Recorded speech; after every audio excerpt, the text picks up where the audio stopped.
I'd like to call to order this meeting of the Bartlett Plan Commission on August 13th, 2020 at 7 p.m. Will Secretary call the roll? Mark Hopkins. Here. Tim Rednow. Here. John Miasso. Here. Diane Nagel. Here. Austin Hopkins. Here. Jerry Callis. Dan Gunstein. Here. Jim Lemberg.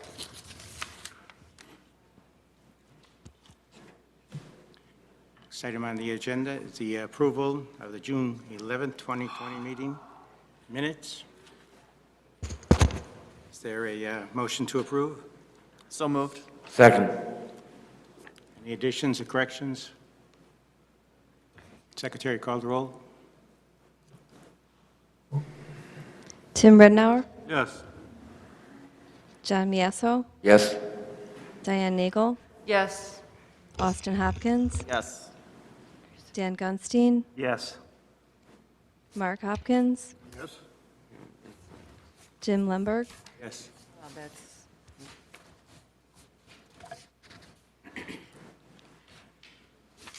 Next item on our agenda this evening is number 18-21, the Southwind Business Park Subdivision, preliminary and final plat subdivision. Is the staff would like to? Yes.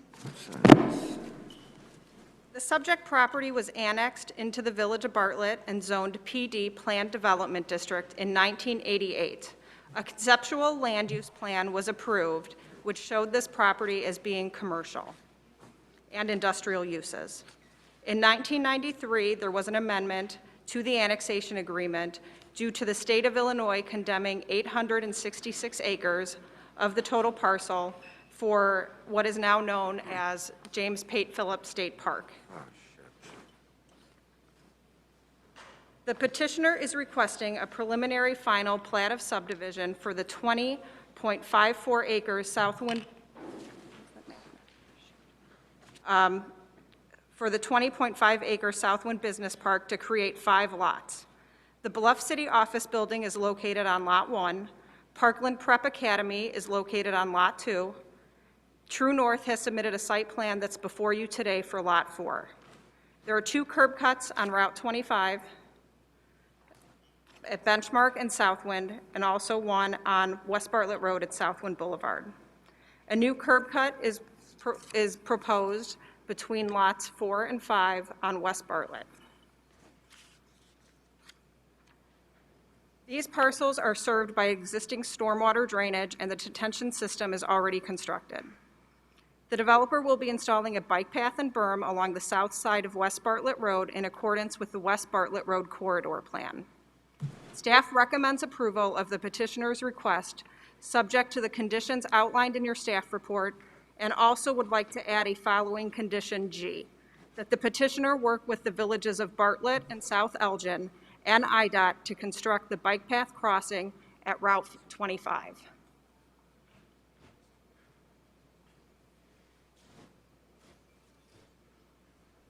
The petitioner is present.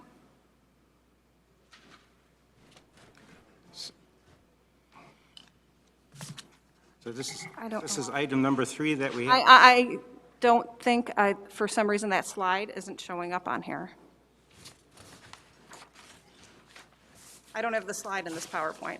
I apologize.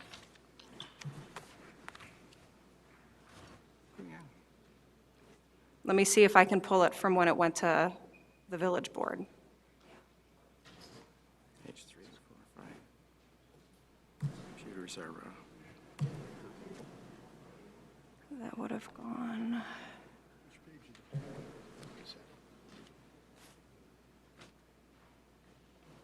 Village board.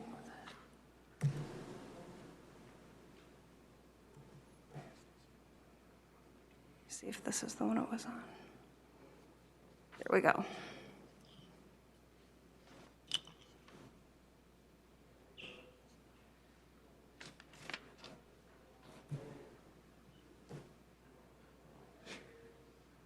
This is the Plat subdivision. So like I said, the bike path will continue along West Bartlett Road in a bike path easement. The crossing itself will be done in the future. The petitioner has agreed to work with the villages of Bartlett and South Elgin. IDOT previously had intersection improvements budgeted for this intersection, which is why the existing bike path in South Elgin stops at the right-of-way line. That was taken out of their budget. So it's something that we need to work on together moving forward. Can I ask a question? Can I ask a question of staff? Too early? What's going on here? Yeah, Frank. What would be the possible role of the developer in coordinating with the crossing? It's on. What would be the role of the developer in coordinating the crossing on the bike path across Route 25? Typically, they're responsible for paying for the bike path up until the curb line as part of the subdivision. So this is going to involve significantly more cost than just that, because it would involve pedestrian signals and a crosswalk. There's utility poles that have to be moved that's existing. So it's not as simple as just putting in a bike path and striping it.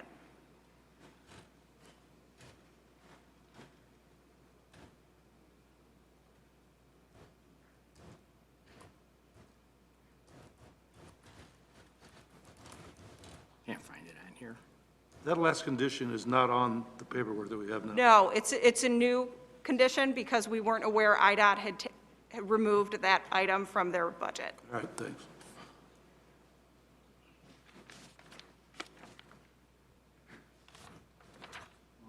I must say, I'm having a hard time finding the Plat subdivision at all in the packet. Are we missing it?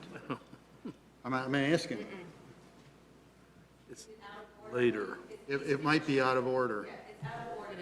Yeah, I think it starts on, Rolling through this thing is murder. Down towards the bottom. it starts on page 61, 51? 61, Pages. and then, Yeah, yeah. So if you get, when did you download your packet? This afternoon. 61.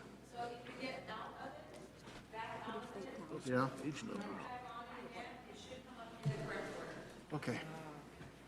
So it's page 14 is the final plat survey and subdivision. Eastfield. Here's the plat. Just looking for the conditions. So what is the extent of the sidewalk or bike path that's being put in from what point to what point?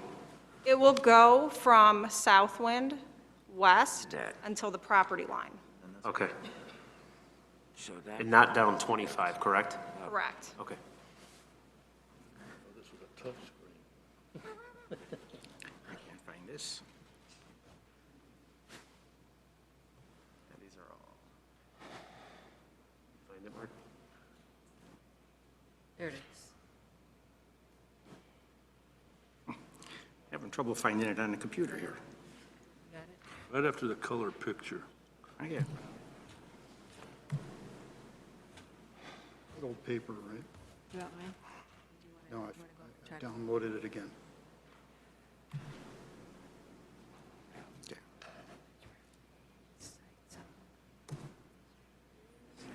I hope so. I don't know. I don't think so, I don't, I doubt it, but I got the plat. Okay, do this.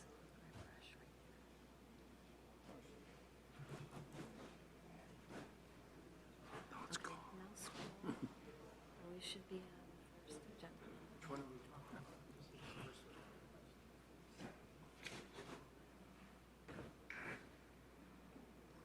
Where are we at? You went too far. Go down.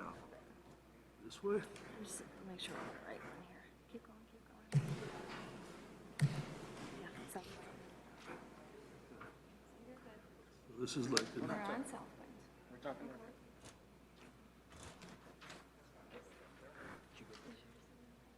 I got it, yeah.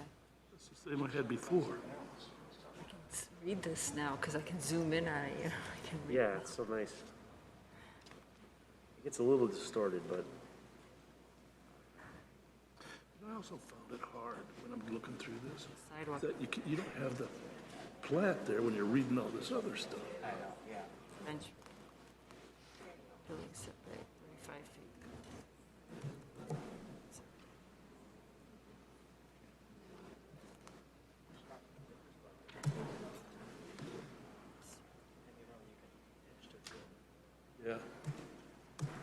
Otherwise, I was using the other thing. I can see it now. Yeah, here. If I use the mouse, I have these over here. Otherwise, they disappear. Grab it like They disappear because I get that. Send it in your email? Open it. Just tap it. Why can't you open I it? did tap it. When you get to that, just push that. Push it where? Right where it says here. Just push Oh, it. with your finger? Yeah. Page of the packet. Where it starts. If you hit your refresh, be in the right order. Okay, so if you scroll past the minutes, you'll see Southwind start.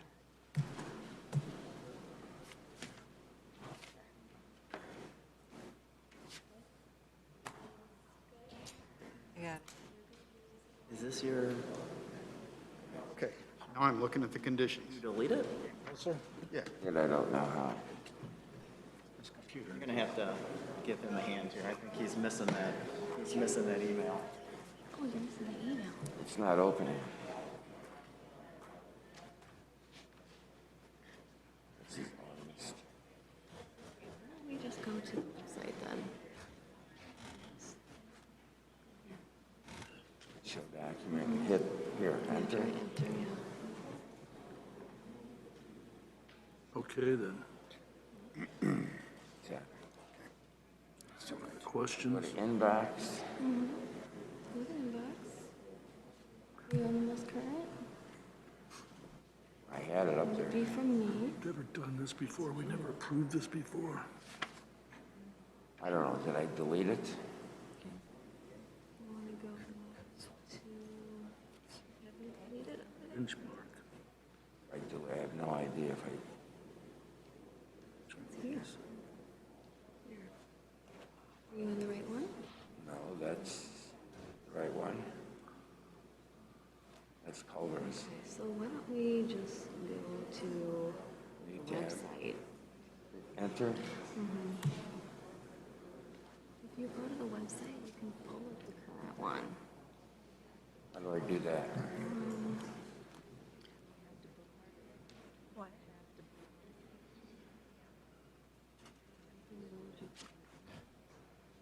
Here?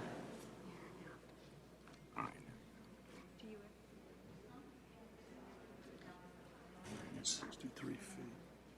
You're still on June. I do my own. Last Mark, were you able to get it? You got it? So it says who's responsible for what? I got a in- fresh copy of it. Yeah, So, yeah, because I looked at it earlier today too. Mine was off.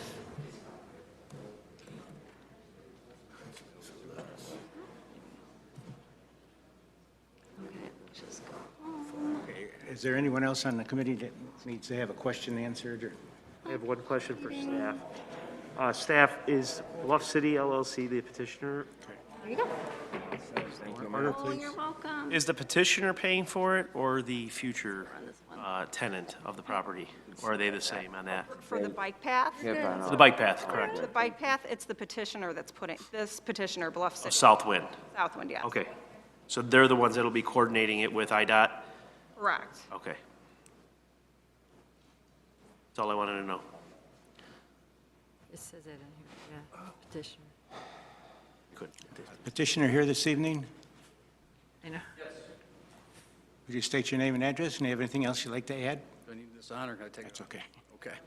Dean Kelly, 612 South Fifth Street, St. Charles, Illinois.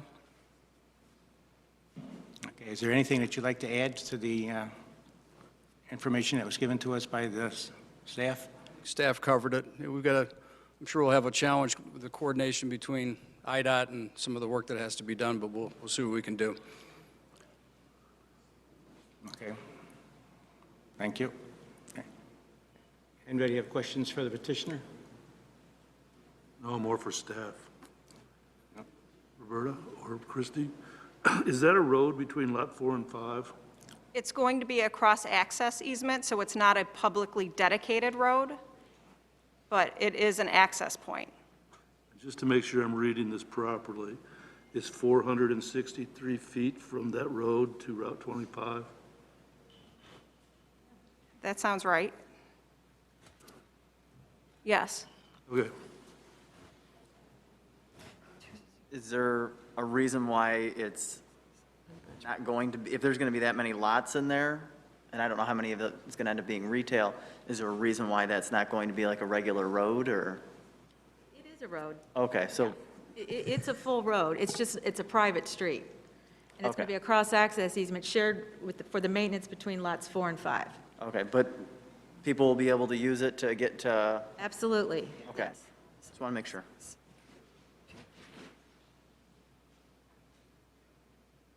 Any other questions? And we have a motion to approve the petitioner's request Second.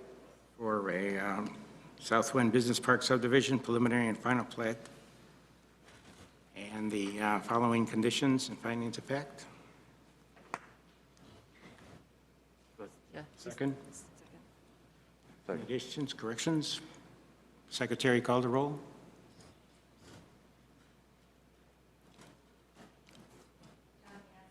Yes. Diane Nagel, Yes. Austin Hopkins, Yes. Jerry Callis,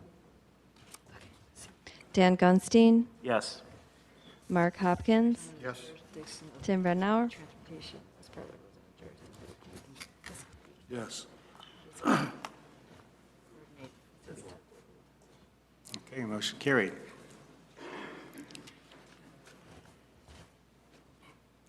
Next item on our agenda is number 20-03, True North, a site plan review with special use permits, or A, automobile service station, B, a truck stop establishment, and C, packages for sale. This is a public hearing, and if anyone in the audience has a comment or a question, there is a witness form on that shelf where the clock is over there. We'd like to have you fill that out and hand it in to staff, and at the appropriate time, we will call your name, and then you can speak at the microphone up here. We ask that you limit your comments to 3 minutes. We have a large crowd here this evening and quite a few public hearings tonight. Staff, we have these 2 emails. We have those, put those in record. Yeah. Those will be exhibits D and E, since we have evidence of the mailing and everything else for the public hearing. Okay, and is a petitioner here this evening? Okay, are you and anyone else going to give testimony tonight? Could you please stand and get sworn in?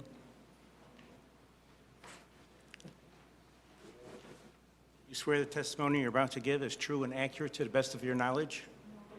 Thank you. Okay, let's see what we got here. Okay, would staff like to fill us in on what's... Like the previous case, this property was annexed into the village in 1988 and was originally planned for commercial uses. There have been several amendments to the annexation agreement over the past few years. This site has always been designated as being for commercial uses. The petitioner is requesting site plan review for a proposed True North truck stop establishment on 3.8 acres at the southeast corner of West Bartlett Road and Route 25. This site is the proposed Lot 4 in the Southwind Business Park subdivision you just reviewed. The petitioner is requesting a text amendment to define truck stop establishment and to add truck stop establishments to the special use list in the B4 Community Shopping Zoning District. The Illinois Gaming Board permits truck stop establishments to obtain video gaming licenses. The Zoning Board of Appeals conducted the public hearing and recommended approval of the text amendments as well as the variation request at their August 6, 2020 meeting. The petitioner is also requesting special use permits to allow an automotive service station, truck stop establishment, outdoor sales, and to sell packaged liquor. The truck stop includes a 5,000 square foot convenience store with 8 pump islands for passenger vehicles and 4 pump stations for diesel trucks.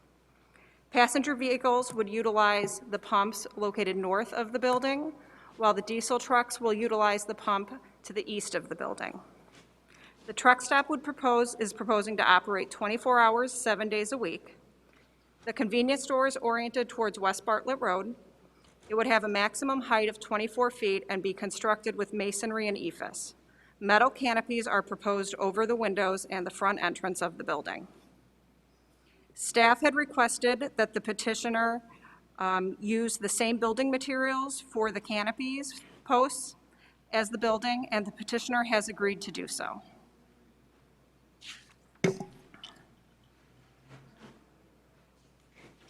So the site plan identifies a full access curb cut along the east property line onto the cross-access easement, which is located right here, which we were just talking about for the previous case.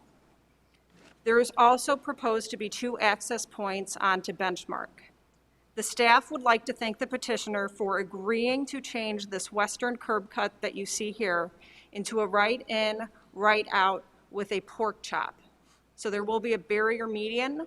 So that is one of staff's main concerns that we had in the staff report. So they have agreed to make that change. The zoning ordinance requires a total of 31 parking spaces, which includes 15 parking spaces for the convenience store and 2 parking spaces for each pump island. The petitioner is providing a total of 58 passenger vehicle spaces, which exceeds the zoning ordinance requirement. The petitioner is also proposing 2 truck parking spaces on the site, which is a requirement that there have truck parking to be a truck stop establishment. The site is located within the West Bartlett Road corridor plan and is identified as being within the picturesque Western Gateway. As a part of this plan, a 10-foot wide bike path and 18-inch berm are proposed along the northern property line. The petitioner requested a variation to reduce the number of trees in the required interior parkways along Route 25 and West Bartlett Road. Based on the concerns expressed by the Zoning Board of Appeals at their meeting on August 6th, the petitioner agreed to replace 2 of the small deciduous trees along West Bartlett Road with large deciduous shade trees. The parcel is served by the existing stormwater drainage and detention system. Staff is reviewing the landscape and photometric plans. Staff recommends approval of the site plan and special use permits, subject to the conditions and findings of fact outlined in your staff report. So this is the view from West Bartlett Road, the view from Route 25. The petitioner has prepared a video that they would like to show to introduce themselves to the commission.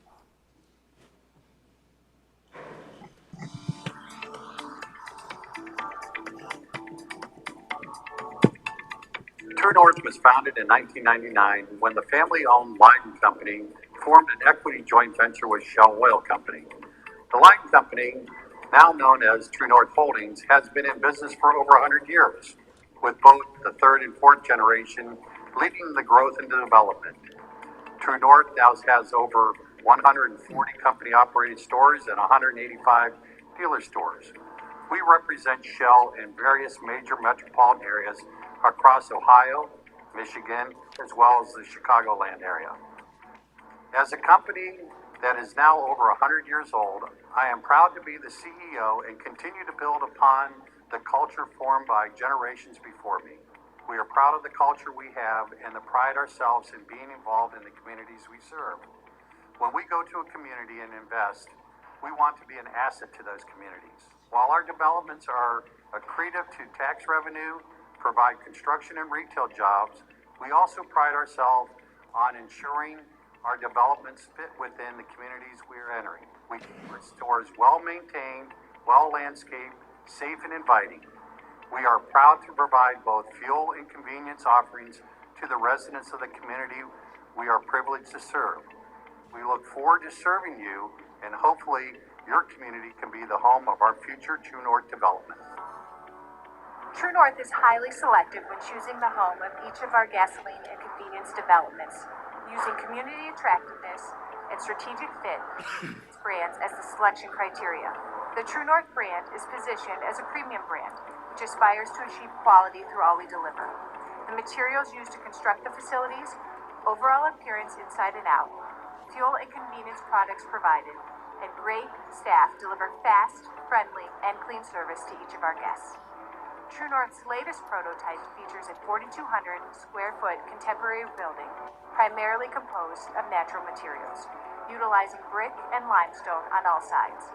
The fueling forecourt usually includes 6 to 8 gasoline dispensing units with the ability to fuel 12 to 16 vehicles simultaneously. Covered with Shell's globally recognized, modern but clean canopy image. Clean LED lighting is used on both the interior and exterior of the facility. All surfaces are composed of concrete with no asphalt used on site.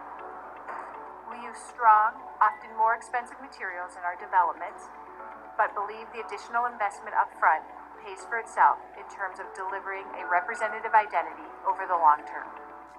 Accordingly, we are proactive related to maintenance and capital reinvestment. We also have a philosophy of keeping our locations contemporary and relevant. As we speak, we are completely remodeling sites we built new less than 10 years ago. Through its company operation, True North provides fuel and convenience retailing to guests at approximately 140 locations, while providing fuel to another 185 independent dealer locations. Through all of the knowledgeable, hardworking, and dedicated employees, we offer each guest fast, friendly, and clean stores. We operate our True North locations with our own staff, not through franchisees or independent operators like some national or international convenience store chains. This allows us to maintain a high bar related to standards, policies, procedures, and control of our operations.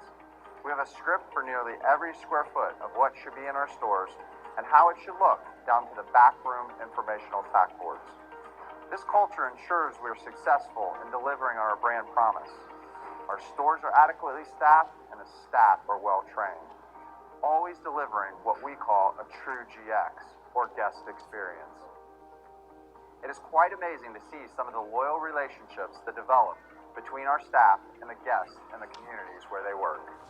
Let me show you around the store. We offer a wide variety of gourmet, premium, true brew coffee and cappuccino with a full assortment of creamers, so you can make it just like you do at home. We have 20 flavors on the fountain lineup with chunky and chewy ice in either a plastic or foam cup, whichever you prefer.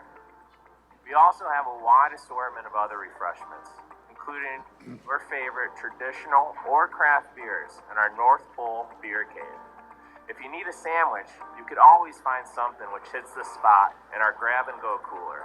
And our restrooms are not your typical gas station restrooms, but tiled throughout and always kept clean. We even earn Mom's approval.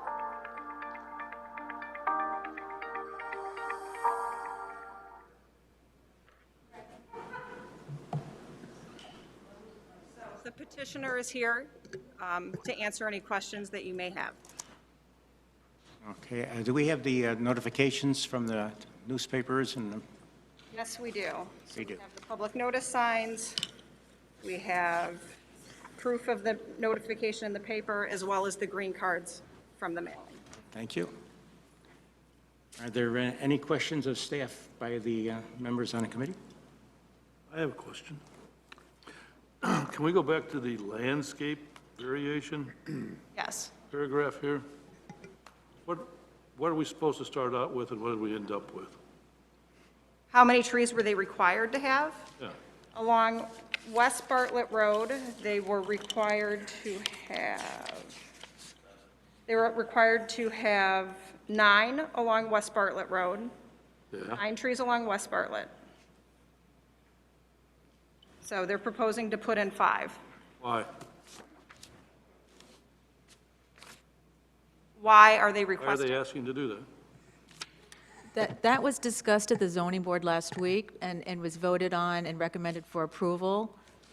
What staff and the petitioner negotiated was to take the ornamental trees that they were proposing on West Bartlett and substitute 2 ornamentals for 2 large shade trees. So that has already been discussed by the zoning board, because it was a variation request. You can still ask the petitioner why they asked for that request. but that's what happened. Large shade trees were not required. Large shade trees were required, and staff negotiated at the Zoning Board of Appeals meeting to have them incorporate 2 of those back in. When we could have had 7 or 9. We could have, yes, but the zoning board recommended approval of the variation request. So that's zoning board's Yes. Yes, area. yes. You are voting on tonight the site plan and the special use permits. All right. Then my next question is with regard to the pork chop. I've seen varying types of pork chops in different establishments, some of which can be easily overcome. Do you understand what I'm saying? Mountable, That and they're just so small that you can turn left if you want to instead of right only. right. So I would ask that we, if you have different plans, to give us one that really would be very difficult to overcome, to make sure it's a right in, right out, and not one that you can just go like that because they're really small triangle in the middle there. Because it sounds, when I reading with Walt Hamilton, they were pretty adamant that this should either be this way or not at all. So I think we should try our best to make sure that it is right in, right out. Sorry. Question for staff. On the site plan, the truck parking stops have a double line around them. What's that? Double line, that's just a painted line to designate that those are the truck parking spaces. Okay, and could someone run through what the anticipated truck motions on the site are going to be? I think that's something the petitioner's traffic consultant can do. Why don't we wait and have that, they can give a scenario of how a truck is going to Okay, maneuver. let's do that. But my next question is, as you look at the building from Route 25, there looks like there's a service yard or something there. What are we going to see? It wasn't exactly clear in the exhibit. Is there a brick wall around it? What is that? On the, I'm sorry, west side of the building? On the west side of the building, Uh-huh, the plan, right there. right there, What's that? those are walls to screen the dumpster enclosure. Okey doke. Sorry, next question is, for outdoor sales, what are we going to see piled up where? Let's let the petitioner answer that. Okay? And finally, rooftop equipment is fully screened Yes, it is. in elevation, Yes, not line of sight. yes. We have an elevation on the west side if you want to show it, right there. So, Mark, there's the west elevation that screens The walls? the walls that screen the dumpsters. So that's a service yard there of some sort? Okay. And then for the rooftop mechanicals were below the top of the parapet walls. So they are below. Okey doke. Will they be playing music? They can answer that as well. Okay. The petitioners are here and would like to give us a presentation. Okay. Hey, I have one, are you done? I'm done.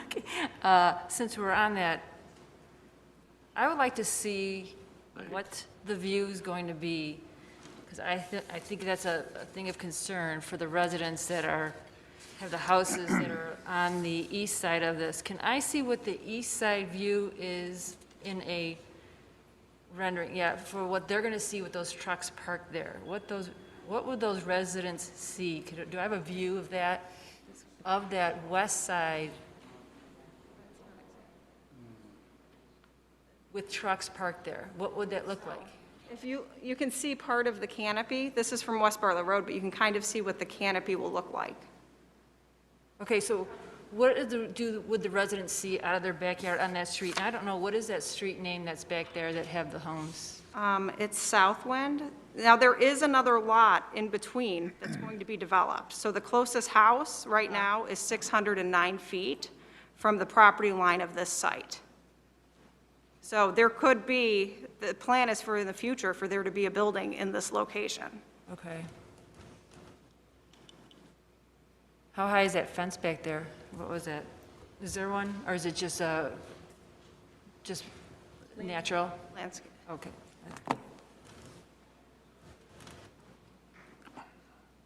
Looked like there was a fence. Anyone else have a question? That was it.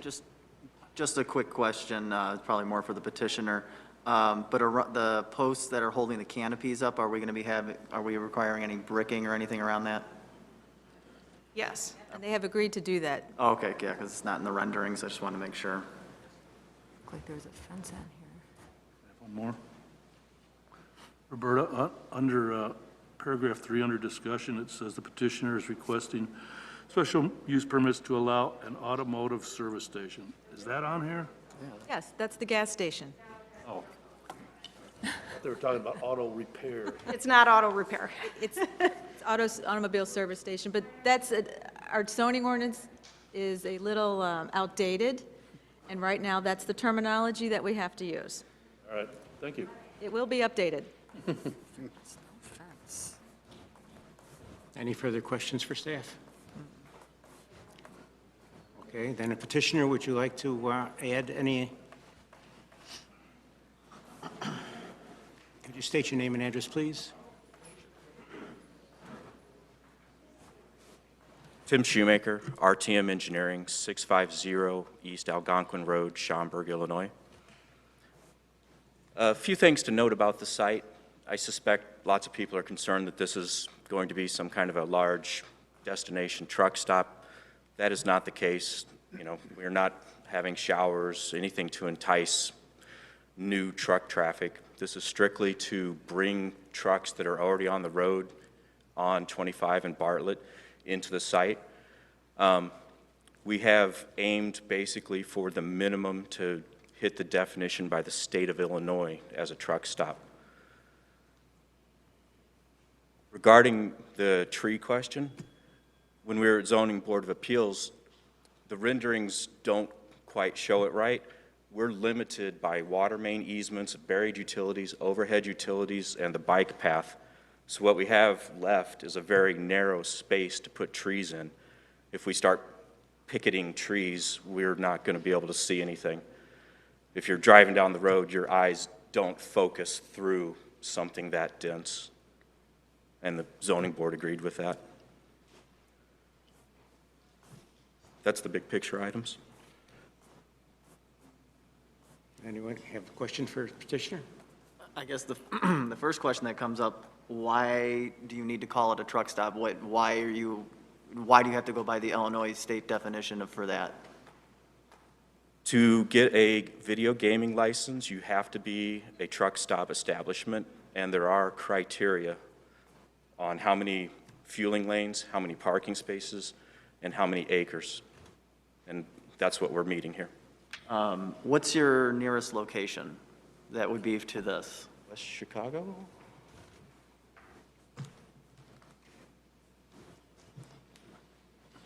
So did you ask for the newest or the nearest? Nearest.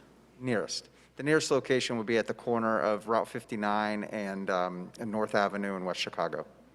Okay.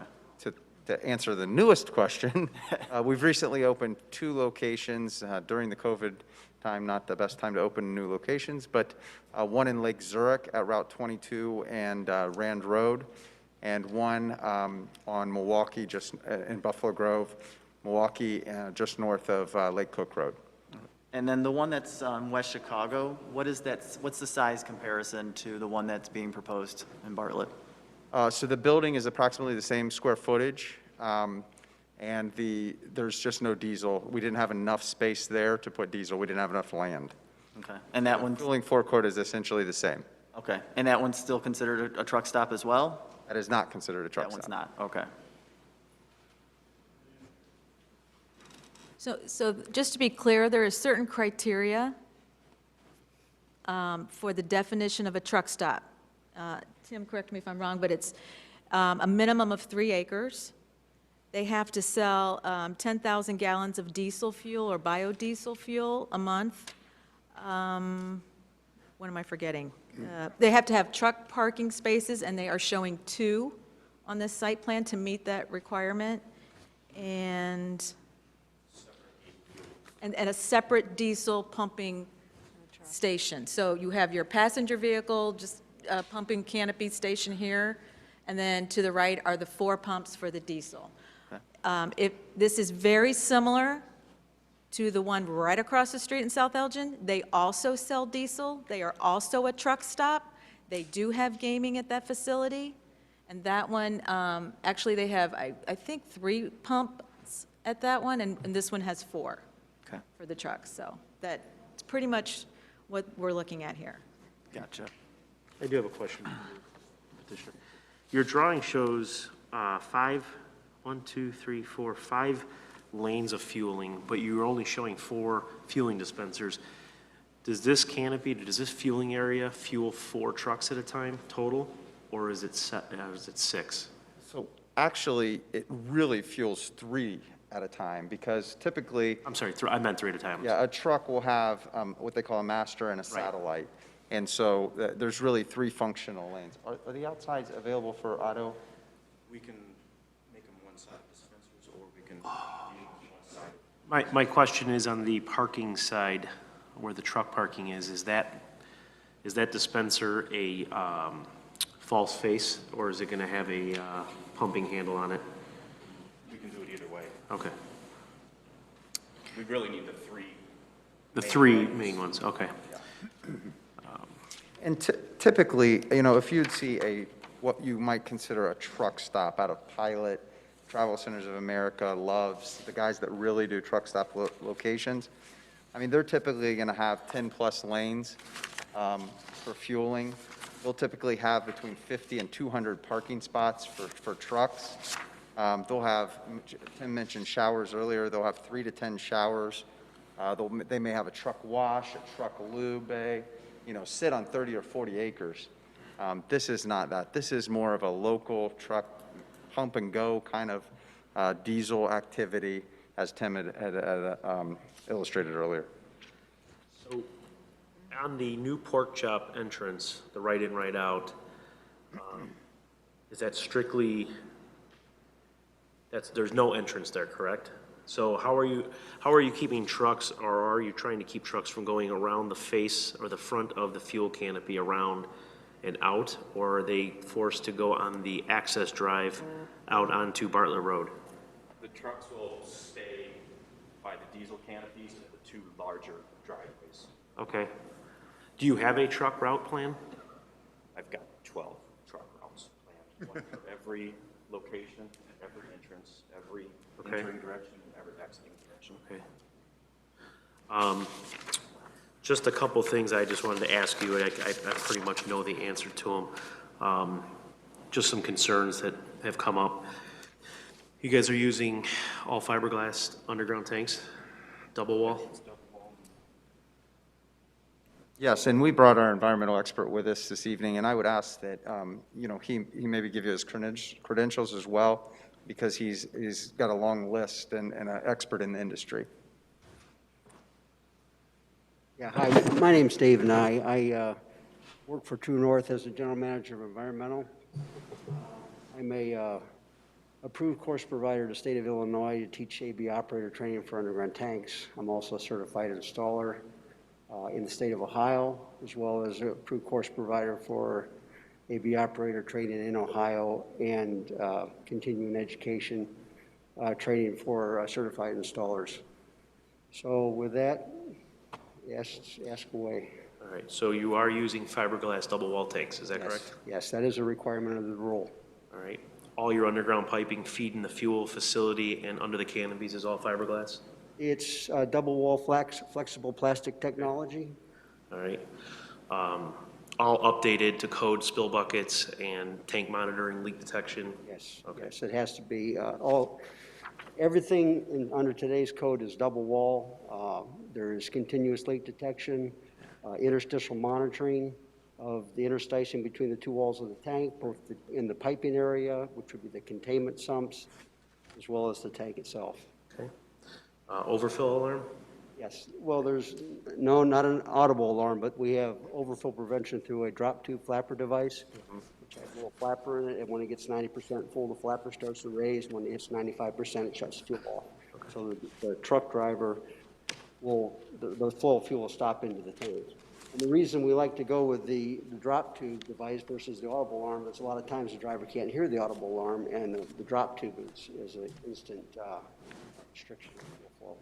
And in your experience, the lifetime expectancy of the fiberglass and poly flex pipe versus the older style steel tanks, what's the life expectancy? Well, a general manufacturer warranty of a fiberglass tank is 30 years. However, the life expectancy is much longer than that. There's no published documentation that says the actual life expectancy of a tank is so long. As long as the tank is maintained in its proper condition and is installed in accordance with the manufacturer's procedures, its life expectancy is generally quite a long time.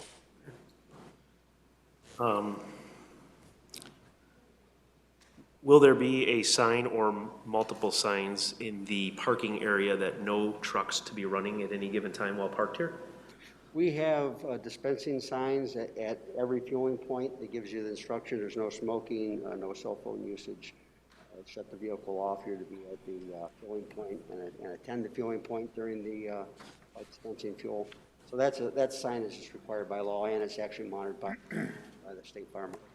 So this is probably a question for you guys then. At the 2 parking stalls, which you guys are saying, or you're requesting is truck parking, will and is it proposed that you have a no truck running sound or sign there? We haven't addressed that at this point, but, you know, I would be agreeable to, you know, after a certain hour, that there's no truck idling.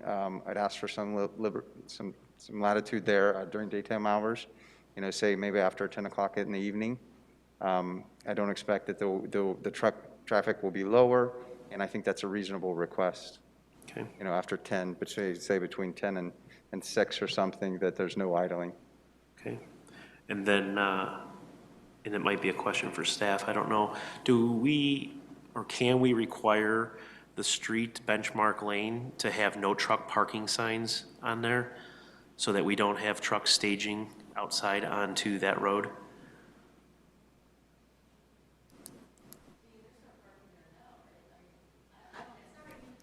I don't anticipate any parking on Benchmark Lane at all, ever. But yes, I mean, I think that's. I don't know how good it would work to push the signs, saying no parking, but that's something that if it became an issue, certainly. Right, I think that's something that we would want to monitor, and we could do that. And if it becomes a problem, then I think yes, we could sign that, but that's off-site of this property. But we would work with the developer on that. That's why I asked staff. I believe that's all the questions I have for you right now.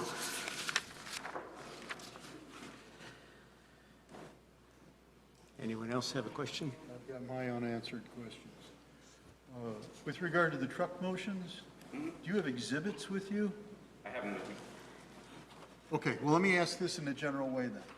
With the pork chop modified the way it is to a right-in, right-out, right, and let's say it's a non-mountable curb, which is, I think, what we're looking for here, do all the truck motions still work for the overall site plan? We didn't want trucks coming across the front of the store. All the truck motions stayed. What I was hoping is they weren't going to go around the north and west of the store. Right, and that's all working independently of that. Okay, my second question is, what do the outdoor sales look like? What's piled up normally and visible from the street? So that's an easy one to answer for us, because as we said in the video, we try to keep a higher position, a quality position in everything that we do. And so while you can make money selling mulch and firewood and stuff like that, we don't engage in that activity. You won't see that. You asked about our other sites. You won't see that at our other sites. Really, the only thing we do outside is propane and ice machines. And we wrap the ice machines nicely. They fit right in with the overall development. But we don't junk it up with other things that you might see by some other competitors. Great answer. And the other, my final question was, what about any music played at the pumps? Yeah, so we typically have Sirius satellite radio played inside of our stores as well as out at the dispensers. We're very respectful of the volume on that. And again, back to the prior request, during certain hours, we'd be happy to restrict that, between 10 and 6, 10 at night and 6 a.m. That'd be not an issue. That's all I had. You guys had a traffic study done? Yes, we do, and we have a traffic expert here tonight as well. Yeah, I have a couple questions regarding the traffic.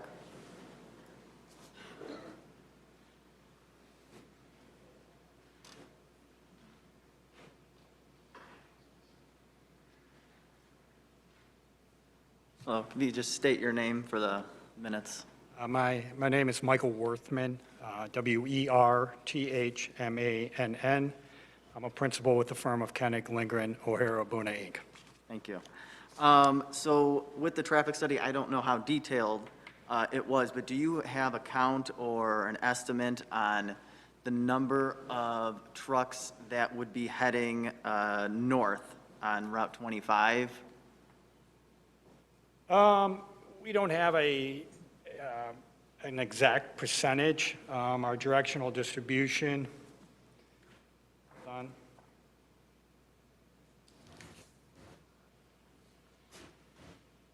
we were assuming 35% to and from the south on 25, about 30% to and from the north on 25. Now, this is overall traffic, not Sure. truck per se. Sure. 25% to and from West Bartlett Road to the east, and about 10% on Middle Street to the west. All right. As far as, because I know a lot of the people's concern tonight is that this is going to draw more truck traffic to that intersection. And the way I see it is I think it's going to alleviate some of that problems, because I think we have trucks that are going to be coming, if they're coming from the south and they need to stop for fuel, they're going across kitty corner. And I would imagine that this is going to help that traffic and they'll come off to here. I don't know if a traffic study or anything like that is there a way to confirm that? Well, let me give you some information. It's a great question. Anywhere from 60 to 70% of traffic generated by a fuel center is what we call pass-by traffic.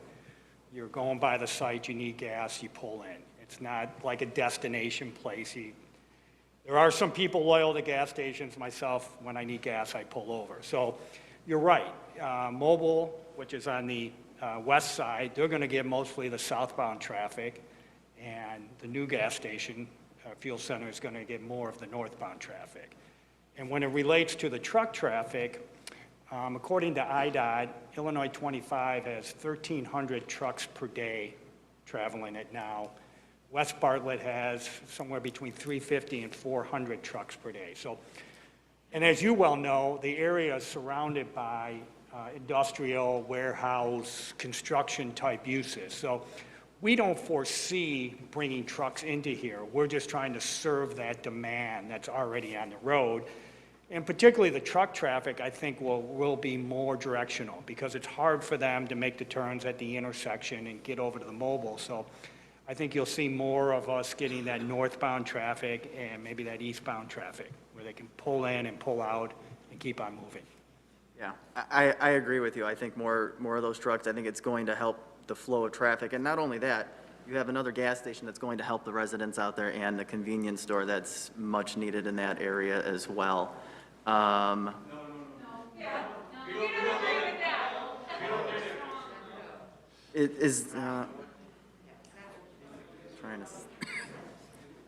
believe that's all the traffic-related questions I have right now. Thank you. Thank you. Have a good day. I just have one last question, not for you, but for you guys, the petitioners. And I know, staff, you said you're still in review of the photometric plan? Correct. I'm assuming we're using LED full cutoff lighting. Yes, we typically require that they be recessed into the canopy so that it's Okay. not going to create any glare for drivers. So they will meet the code requirement needed Yes. for that type of application? Okay. I don't have any other questions right now, and for petitioner. Anyone else have a question for petitioner at this time? Not the petitioner. Just want to verify, Roberta, that's 600 feet from the closest resident? From the property line, yes. From the property line? From the property line, from this site's property line to the closest residential home property line is 609 feet. And how many feet is it from West Bartlett Road to when they exit out, taking a right-hand turn on Route 25? So how far is like the distance from Benchmark to West Bartlett Road?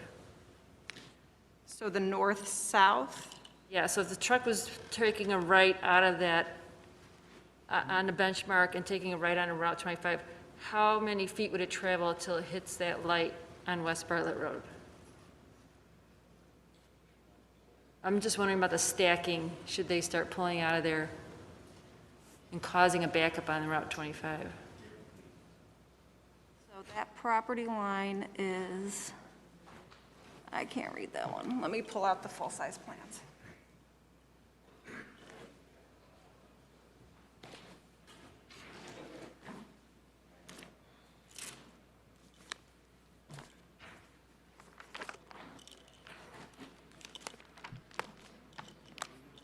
Six, 1,163 feet.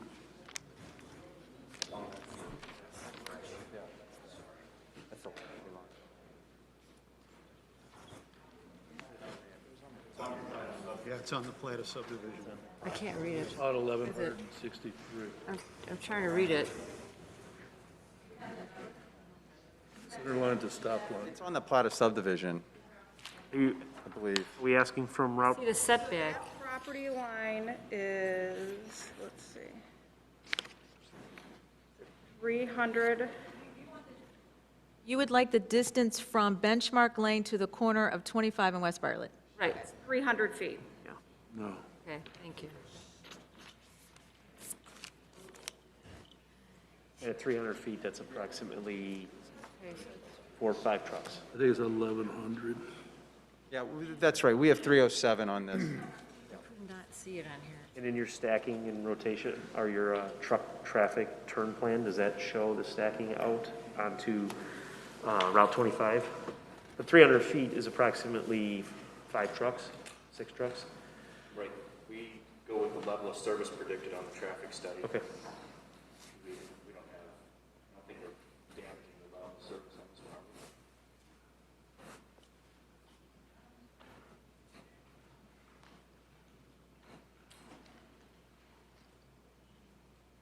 From an overall perspective, given the pass-by traffic and everything, we're looking at about a 2% to a 2.5% increase in the projected total traffic volumes at the intersection of 25 and West Bartlett Road. So it's not a significant increase at all. Our study was very conservative. We increased traffic for ambient growth, which was 6%, and then we looked at the full build-out of all those parcels, as well as the 2 residential subdivisions going in, I believe in South Elgin, but in the southwest corner. So we've looked at it all, and like I said, we're about a 2.5% increase in traffic. Thank you. Are there any further questions? Then at this time, I'll open up to the public. I'd like to remind you that hold your comments and questions to about 3 minutes. And if you have a question, there's a witness form back there where the clock is. Have it filled out and turn it into staff, and they will call your name. Chris Golbus on behalf of Ron Bolger.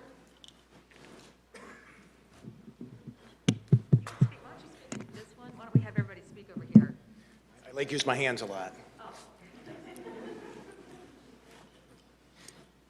My name is Chris Galuba. I'm an attorney here on behalf of Ron Bolger. Ron Bolger couldn't be here tonight. He's a 25-year Bartlett resident. He's worked with truck stops before, and he asked me to speak on his behalf, so thanks for having me. When I first looked at this site, it reminded me of a mattress firm. Are we going to put a truck stop on every corner here? Are we going to put a gas station on every corner? We saw what happened to Mattress Firm when they did that. They filed bankruptcy and closed a ton of stores. The other problem I see here is I think there's going to be an increase of truck traffic. It's going to definitely impact the neighborhood. Trucks are loud, trucks are noisy, they pollute the environment. This place is going to be bustling with activity. Route 25 is busy. Parking. I think the site plan is over-designed. Where are the trucks going to park? We've got 2 parking spots for the truck. When truckers stop at these places, they're there longer than 5 minutes to fill up, 10 minutes to fill up. They want to stay there. There's IDOT requirements that they have to fill. They're going to be there for a long time. You might want to put those no parking signs up on that road over there because there's going to be trucks parked over there unless you have those.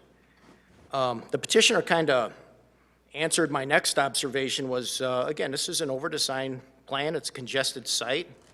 How are the tanker trucks going to pull in and fill these places, fill up the gas and the diesel? What about the delivery trucks? I think there's a huge circulation problem here. Trash removal. Basically, the petitioner answered my question. They over-designed this so they can have gambling here. They're telling us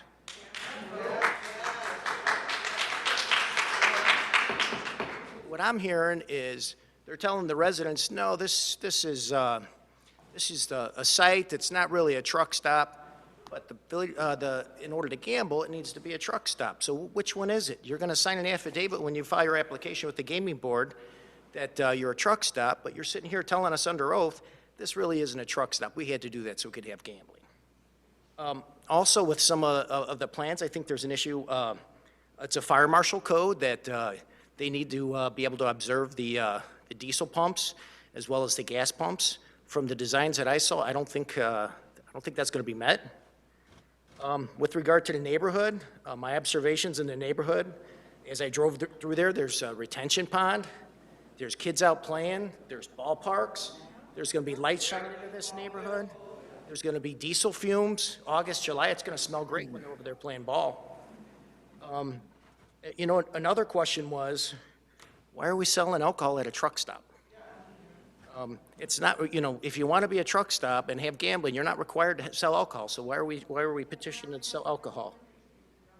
In conclusion, I know this is a big tax. There's a lot of tax on that, on this site. It's going to bring a lot of tax in. The site's over-designed. There's circulation issues. There's safety issues, traffic issues. This is negatively going to impact the neighborhood.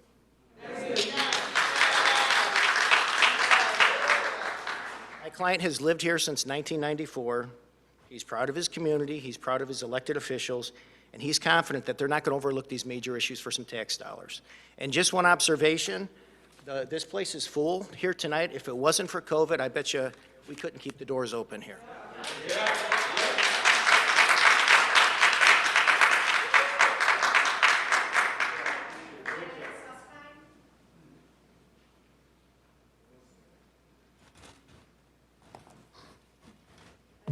Unaccustomed to public speaking. It's only been about 40 years. So the first thing I'm going to ask is, do any of you live over that way? Pretty much what I expect. I used to live in that area. I used to live in that area.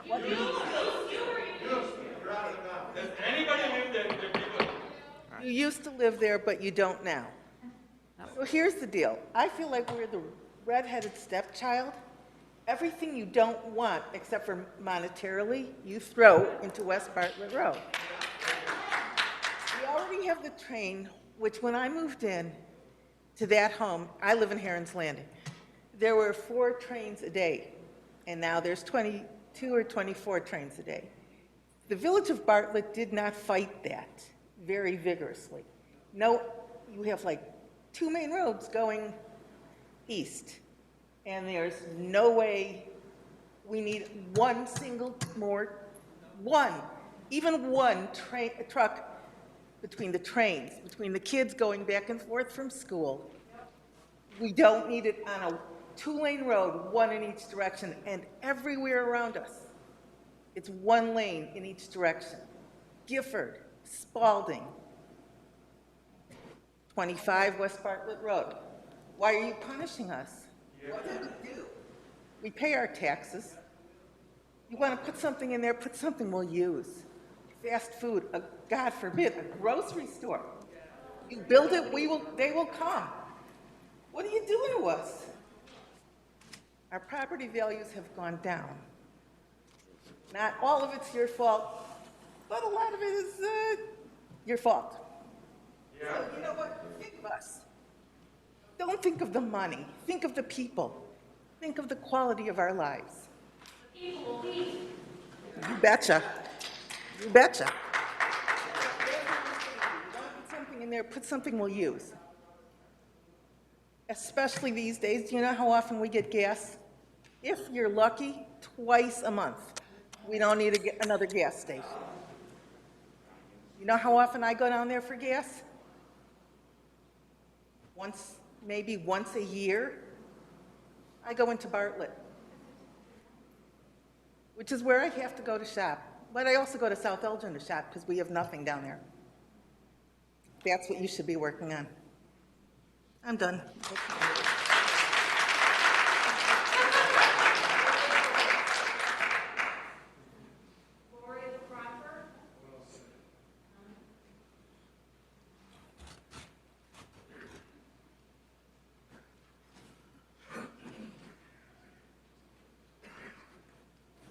Hi, I actually really can echo what was just said.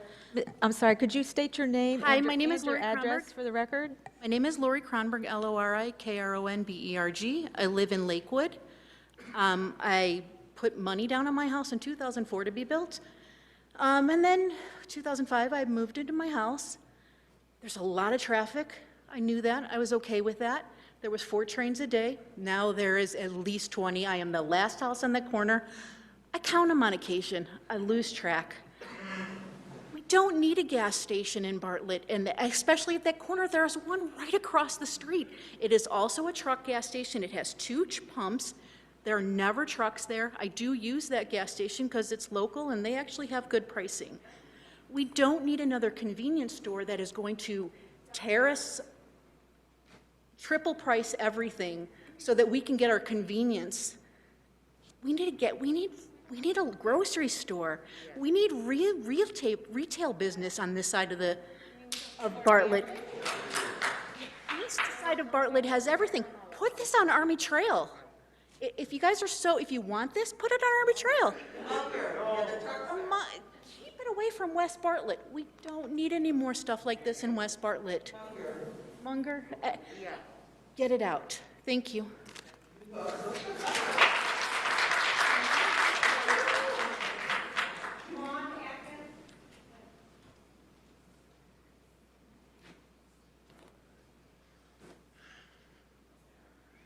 Good evening, everyone. Vaughn Atkins, it's 8:09, and I'm ready to go home, so I'm gonna make this quick. Address? 1927 Sundrop Court. My main concern here tonight is for the kids. I've always been concerned for the kids walking down PS Fuels, risking their lives with the trucks, with people, and it's a ballpark right down the street, man. That kind of congestion. We all make decisions as adults. I don't want to see any more children paying Bartlett for it. That's it. Thank you.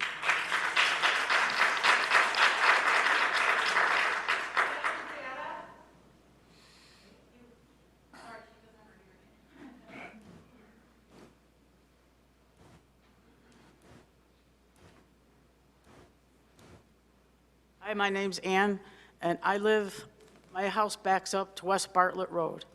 I already have, from crack of dawn all the way through dinner time, trucks barreling back and forth down that road. And I don't need them 24 hours a day now, putting a truck stop over there. You don't do anything to upkeep that road. It's filthy from all the trucks. You let truck parking now happening across the street from the fire station, and all we ever get is our little roads patched here and there. How would you like your house vibrating all through the day from all these dump trucks and everything going back and forth to the construction? And now you want to put more trucks and the truck stop? Are you going to shut it down? Shut them down from West Bartlett Road all the way to 59? That should all be made no truck route. There's only one lane, and with all these other subdivisions being built, what do you think the traffic's going to be like there as well? We're not only going to have dump trucks, we're going to have semis coming up and down that road constantly. South Elgin doesn't let any trucks go on that side of 25. So what are your proposals for the truck routes? Are you going to shut them down to West Bartlett Road and make them go down Stearns or down 25 another route? That's what I want to know. That's what my problem is. We don't need another a truck stop over there with overnight parking.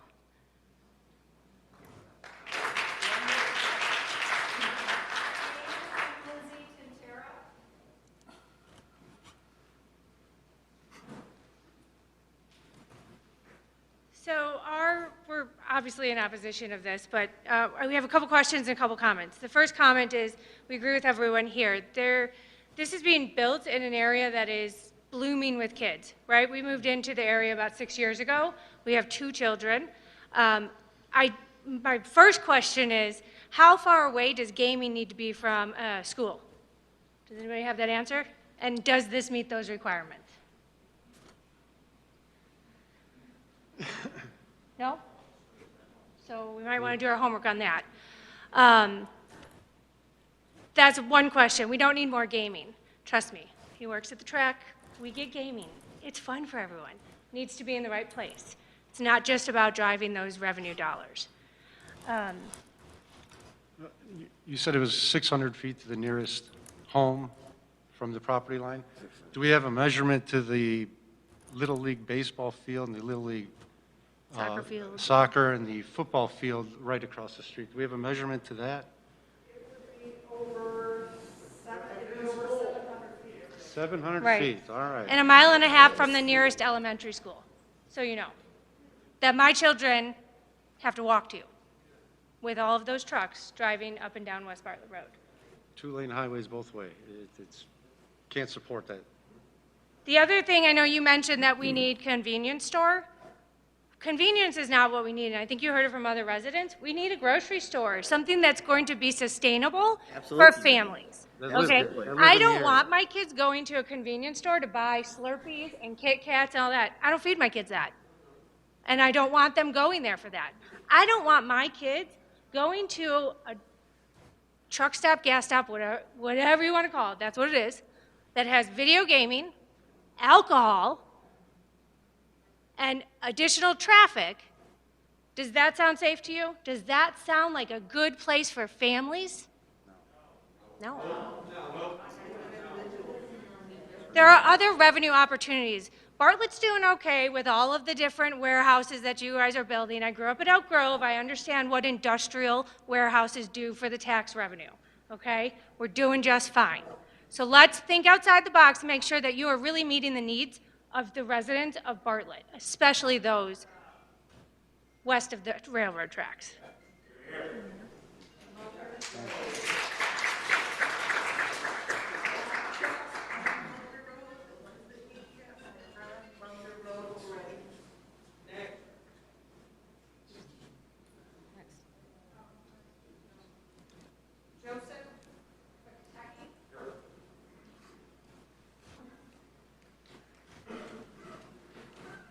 Hello, everybody. I'm Joe Facchetti. I am 42 years old, and I am been in Address?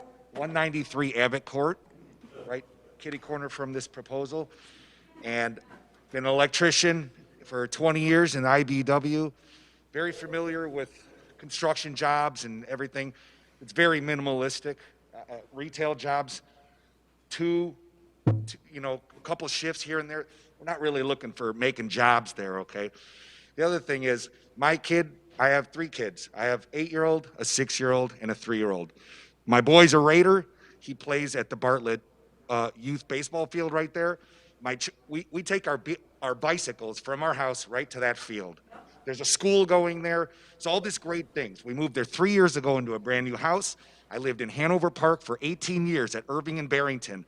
Believe me, there's not many places in Illinois that get busier than that corner. They've enlarged the corners so many times, and it's still one of the most deadly corners in this area.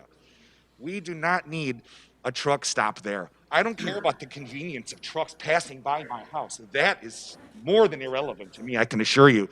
What I do care about is the road construction that's going to take place on top of the terrible traffic that's already there on 25. You don't even need to add the truck stop. Just as is, that is a backup every day. I never come from Stearns up 25.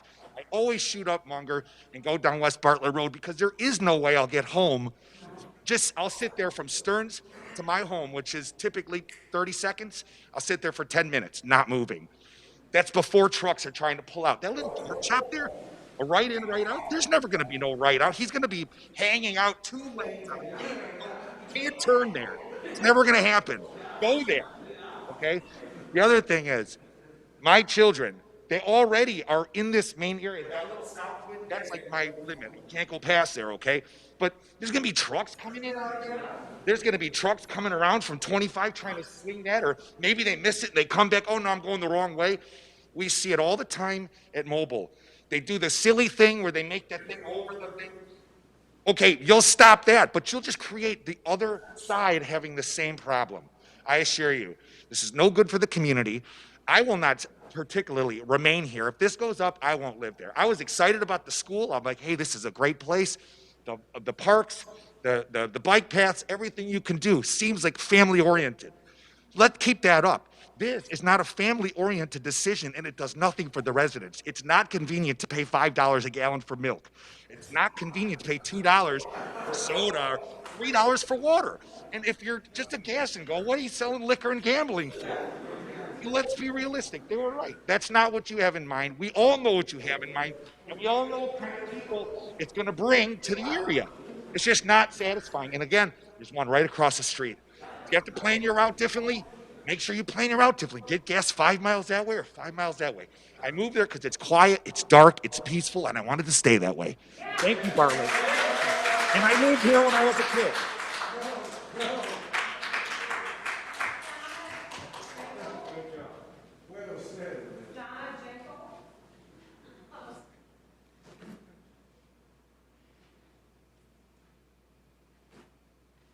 Hi, my name is Donna Jankuk. My address is 1968 Woodhaven Drive. I wanted to really ask the team here is, make up your mind. What do you want to do with that section of area with that is West Bartlett Road and that whole area? Because when I moved in over 13 years ago, it was, I'm going to reiterate what everyone else is saying, it was idyllic. It was the best cross between suburban and like farm, and very quiet and beautiful. Now, over the last, especially 3 years or so, we've seen a huge increase in traffic. So now I want to ask the team here, what's your plans? Are you really, do you want to keep it residential, or are you trying to turn it into commercial? Because right now, if you were to drive down that street, you would have no idea what this area is supposed to be, because there's so many pockets of residential commercial building. So you guys need to make up your mind what you're going to do with that area. My suggestion, of course, would be to keep it the residential, because that's the reason why all of us moved over there. The other thing I wanted to actually bring up was in regards to what value add does this bring? Everybody here has echoed the same sentiments. We already have a PS Fuels there. This new truck stop is not going to add any kind of value to the residents or the commercial people that are currently working there and the businesses. I go to that gas station all the time, and I never see cars waiting to get in there. I never see trucks waiting to get gas, so they must be fulfilling the need with no problem. There wouldn't be a need for another truck stop if they're fulfilling the need already. Now, there's also something I noticed that the petitioner had really contradicted themselves on, and that was in reference to pretty much serving the truckers and the increase in the number of truckers. One petitioner said, well, we're just going to be serving only the trucks that are already there. But then when they had their expert come up, the expert had already identified that there's going to be increases going north to south, east to west. So which is it? The residents here can tell you it's going to be the latter. It's going to be an increase. The other thing I wanted to really also note and echo that other people have even mentioned here is truly the children and the community feel and the residential community feel that we're trying to really keep and not let change. I back up to West Bartlett Road. Right across the street from where I live, not even a block away, there's Nature Ridge Elementary. Guess what? Every single morning, I see families walking their kids across the street. Now, if we have more trucks coming by, that's going to be a huge hazard for all of those families that are always going across the street to bring their kids to school, take them to soccer practice. If you guys actually go out there, it's a huge field. There's always soccer practices going on, baseball. There's all these family activities going on, not trucking activities that are going on. So we need to make sure to keep things safe for our community. The other item I wanted to highlight, as I mentioned to everyone here, I back up to West Bartlett Road. Well, guess what? I can't go in my backyard and literally talk to my spouse that's standing right there. We're like, what? What? Wait, hold on, let the trucks go by. Oh, wait, what did you say? I'm not joking. That is a real experience that we have every single day. Now that I'm working from home, I actually cannot open my back windows because the back of my house backs up to the road. I can only open up my front windows because the trucks are so loud that on my conference calls, people can hear the trucks go by. That's ridiculous. And the other thing that I've noticed with the increase that we've already seen in trucks going by to support the development over the last 3 years, guess what's been happening to my house? I now have cracks in the basement. I now see cracks in the ceilings because of all the vibrations. I now have a crack in my asphalt in my driveway. And let me tell you, everybody, I'm very anal in keeping up my house. So I know all of those problems are coming from the trucks because just like one person had said, I feel my house vibrating.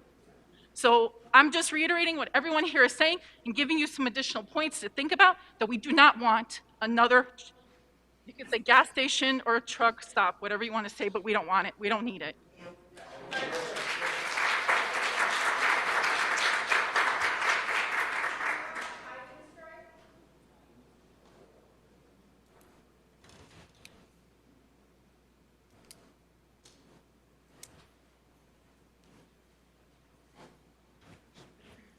Hi, my name is Kara Havenstreit. Address is 400 Jones Drive in Bartlett.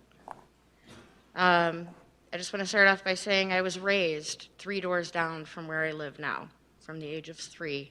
I moved back in my late 20s. I'm now 34 years old. So I've basically lived in the same area for 30 years. It has increasingly gotten worse. Given my experience with the truck traffic there, living there 30 years, and given the fact that I work construction for the past 7 to 10 years and my experience with trucks in that area, what everybody is proposing is not what it's going to be. You're going to have trucks lined up on every main road surrounding that gas station. It's going to be a mess. It's going to be a nightmare. It already is. You know, as everybody has already stated, the traffic is out of control. Half that road is only a 2-lane road. I think if you're going to make this work at all, you need to make those 2 lanes 4 lanes, and the 4-lane part of West Bartlett Road may as well become 6 lanes. And you need to add about 5 traffic lights to the road if it's going to at all make sense. I have a 12-year-old daughter.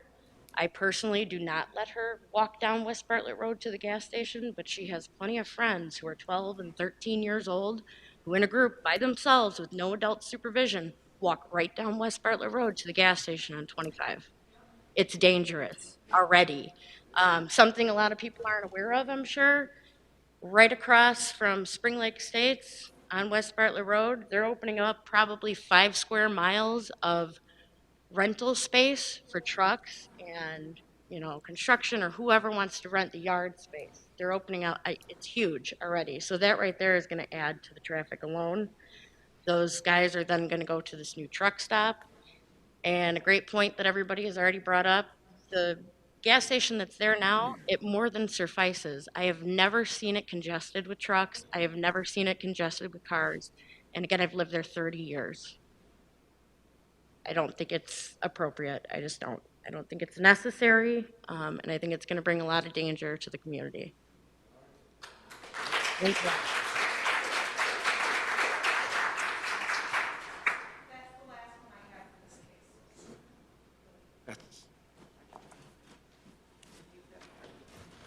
Is there anyone else in the audience that would like to say, have a comment, question? Anyone? Yeah. Public hearing is closed. Any members of the Planning Commission have any questions or comments to staff or the petitioner? One question for Roberta, I think. So this obviously there's possibility of this increased truck traffic. Is there any way to limit truck traffic going east on West Bartlett Road?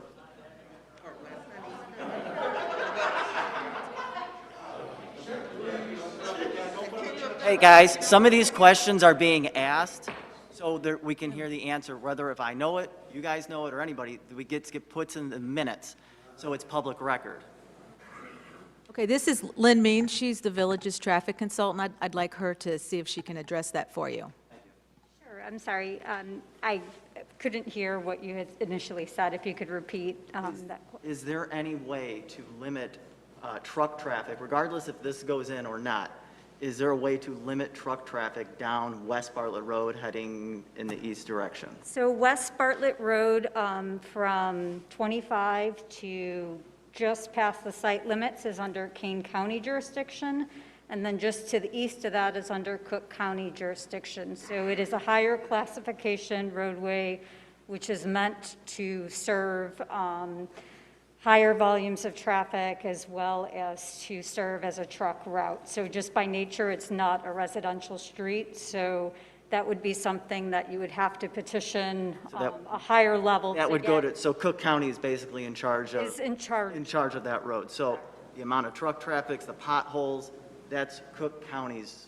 Yes, majority of that is Cook County. I do know there is a portion that is, I believe is run by Elgin, I believe, by Spring Lake Estates. Yeah, so, yeah, there's Kane, and majority of it is Cook on West Bartlett Road. There are some things that just cannot be changed at this meeting tonight. Correct. Okay. So I just wanted to get that clarified. As far as, and I don't know if you know this information or if the petitioner does, at the intersection, at that intersection there, is there accident numbers? Do we have that information? As part of the traffic study, and you could have it, I could either reiterate the information from their traffic study. I have that in front of me. They did as part of the traffic study, and I'm looking to see if I have that sheet with me. They did look at crash history, and I believe it was less than 15 crashes per year on average over a 5-year period.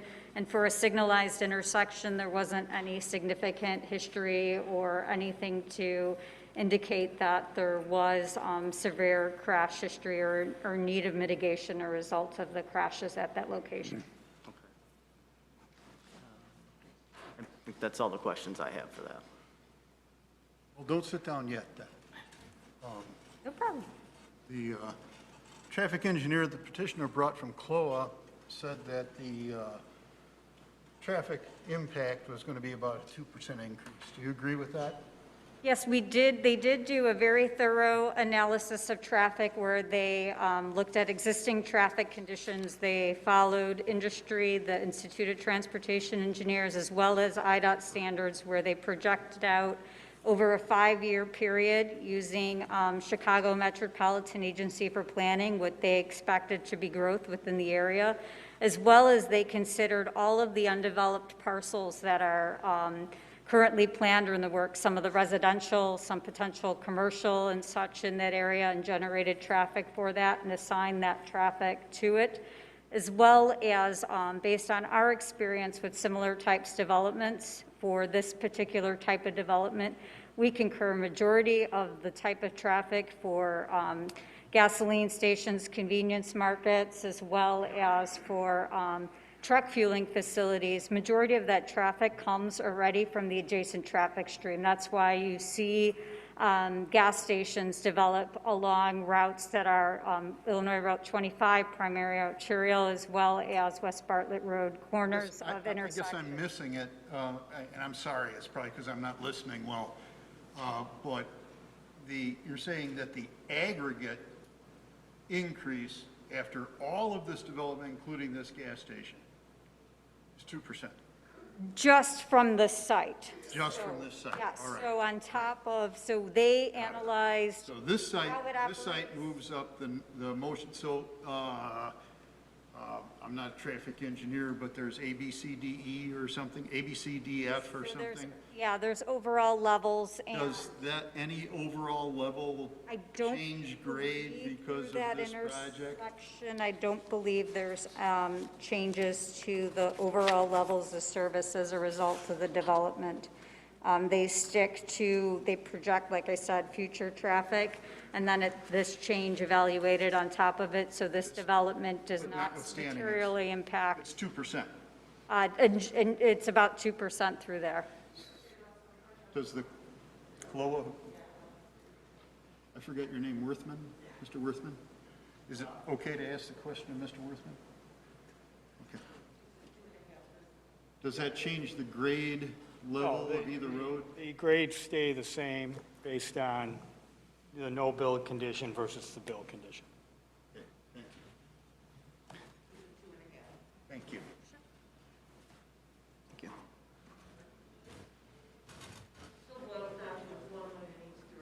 So I wanted to answer the question that was posed earlier by one resident regarding what is the location of, how far does a school have to, or a gaming facility in the distance from a school, and the answer is 100 feet.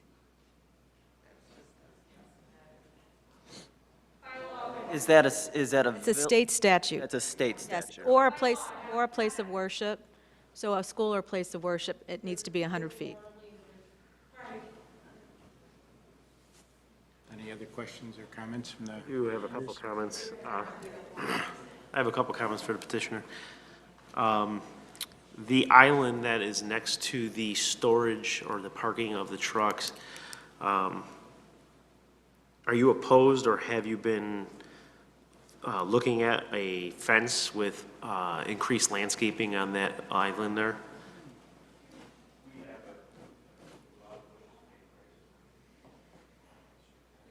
I'm asking because the landscaping plan seems pretty scarce there. My name is Todd Stanton, landscape architect for Design Perspectives. It is correct. It meets the bare minimum requirement because the focus was the Bartlett corridor and 25. Now, could there be additional landscaping? Certainly there could be. I don't know about a fence, but certainly there's an ability to do more of a living screen to buffer that island and the fueling area.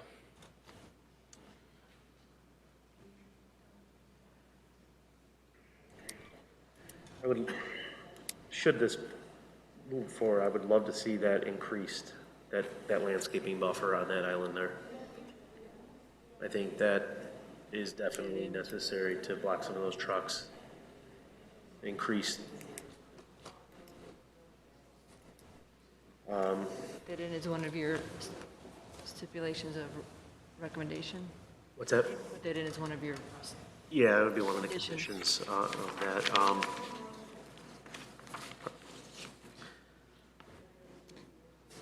Anyone else have questions? I also know, and again, there was a comment made by the attorney that, you know, the mattress store buildings, and I got to tell you that I believe, and whether you agree with this particular project or not, I believe competition in our market is good, and I believe one of the positives of the competition is that it forces the other businesses to keep their place tip-top shape, okay? So I truly believe that it is in the best interest of both of those gas station companies at that point to keep their places at the highest level possible and as clean as possible. I'm just pointing out a competition fact.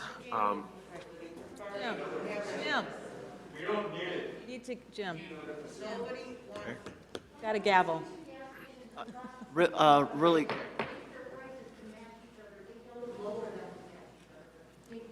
a question for the petitioner. Comments from the members? I just want to ask the petitioner one more question. If the, what is it, the package sales portion was not approved for alcohol, would you still proceed with the facility?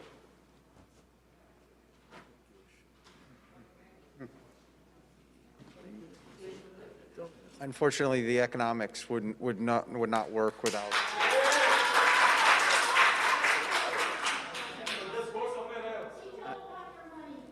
Without the packaged liquor sales. However, we're not going to be selling additional liquor. Again, we're going to be splitting it with the store across the street. We're not adding to the activity. It's already Down. I need you to be quiet. We cannot hear. We are being recorded, please. He has a chance to speak, okay? I can't hear him. Thank you. The items are available within the area already. They happen to be available in. Not speak out. Police officer. Okay, we need to be respectful, please. I need you to gavel if they're going to speak. We've already closed the public. The public portion has been closed, so no more comments from the audience. So the items that we're going to sell, we need, in order to make the economics of the overall project work, we're going to be splitting the activity with the store across the street. It's already available in there, in that area, and it happens to be within South Elgin. This will be bringing that same tax revenue that's already within that same community, within that same area, across into Bartlett. Yeah, no, I understand that. And then as far as, say that package sale, liquor sales was granted, would you be willing to do away with the gaming? So unfortunately, the economics of the project don't work without the opportunity to sell all of those different items.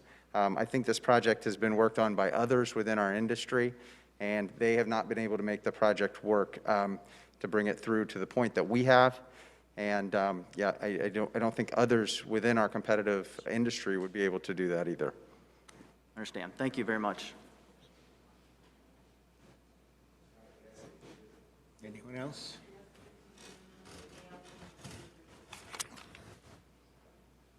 Yeah, I've got one, if it's okay. It's probably clear to everybody in the room what the Plan Commission is. Plan Commission is an advisory body. We're appointed. We're not elected. We have a very limited purview, specific, and that has to do tonight with site plan review, right? We're working from the basis of the published standards that are available to everybody all the time on the website. When everybody moves in and moves out, we could see what the use is designated for this property in our zoning ordinances.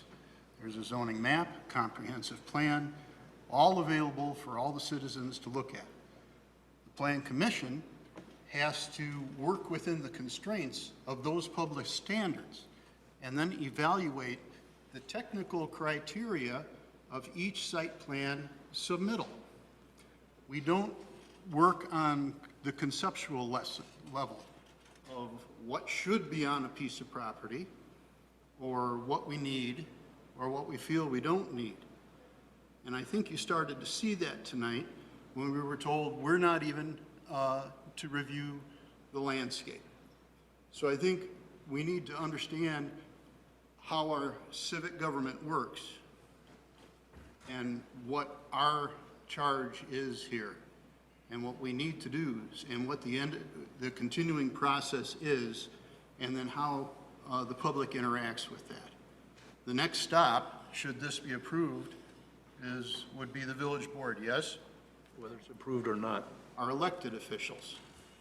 I wanted to make that clear to everybody, what this particular meeting is all about. Thanks, Mark. Well said, Mark. Okay. That's fine. That's the way it should work. Welcome to speak at the board. Okay, if there's no further questions or comments, we have a recommendation for approval of site plan and special use permits, subject to the conditions and findings of fact. Do we want to add another condition? Yes. That says that no truck idling will be allowed, and we need to post between the hours of 10 in the evening and 6 in the morning.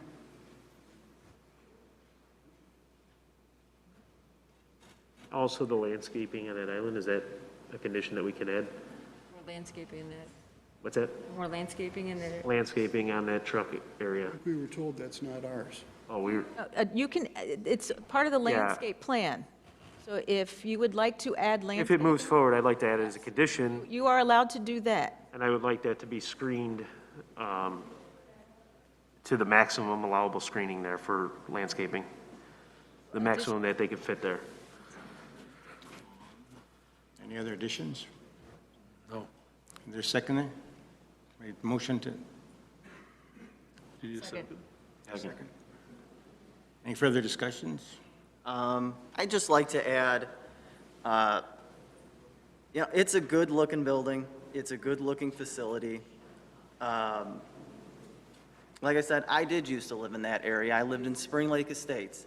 And while I was living there, there was nothing out there. I had to travel very far to get anything.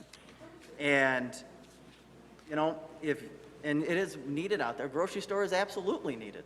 It is needed out there because there's a lot of homes that are going to be developed out that way, and it needs to be serviced. But if you guys prefer nothing be out there, nothing get developed, that's something that could very well happen.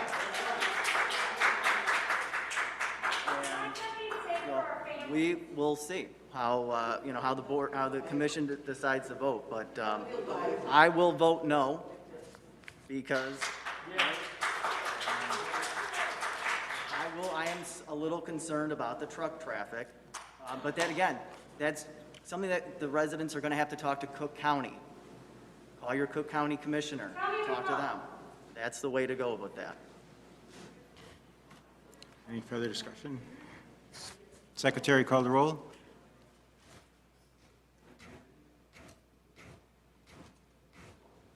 Diane Nagel, Yes. Austin Hopkins, No. Dan Gunstein, Yes. Mark Hopkins, Yes? Tim Rednar, Yep. John Miasso, Yes. That's it. Motion passed. Motion carried. Thank you. Okay, next up is the trustees, and we'll take a few minutes here to empty out the room. The next one.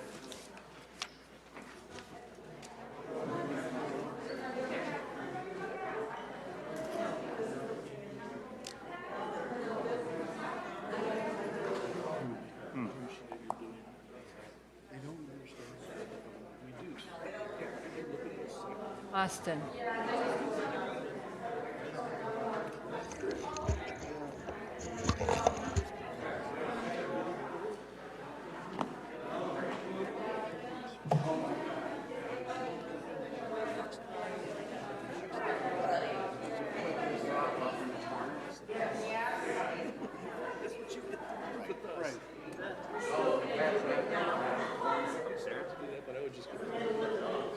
It just seemed like somebody needed to say it. Somebody did.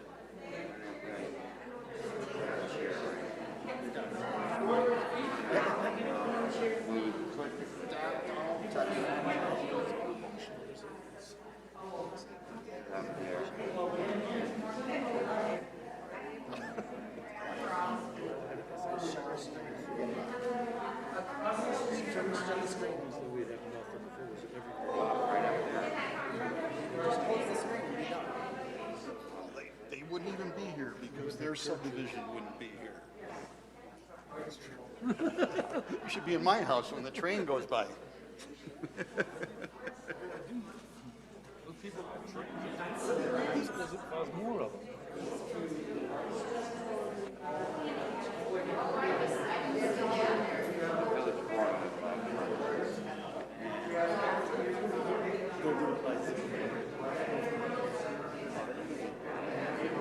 Did you look at this?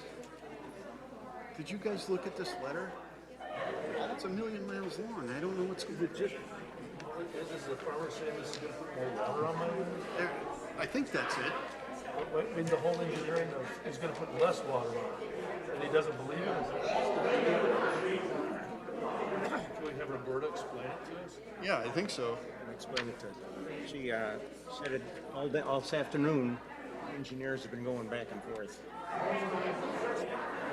So she might have the final answer. I don't think we ever do anything.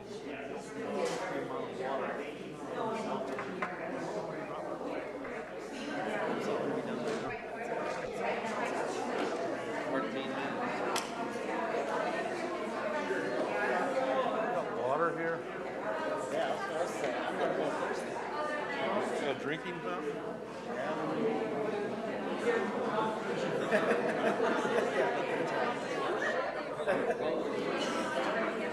What? A rule breaker. A rule breaker. Oh, I'm sorry, I'll put it back on. I took it off to speak to everybody.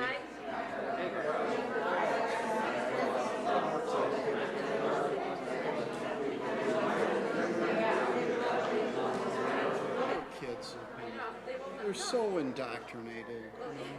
But that's true. I have to travel those people. We're gonna have to stay apart. They're such rule followers too. We're gonna go see, we had a new, our number 4 grandson was born on Tuesday. Oh, So they just, My yeah, God, they just keep multiplying. I know it, we got another one coming in October. Oh, my Yeah, we're looking for this girl.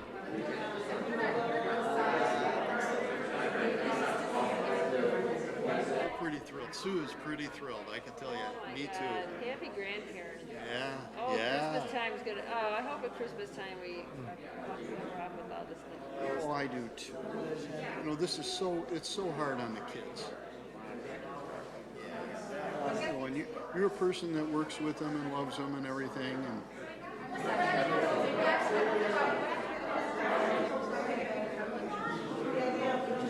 you know, things could change. Well,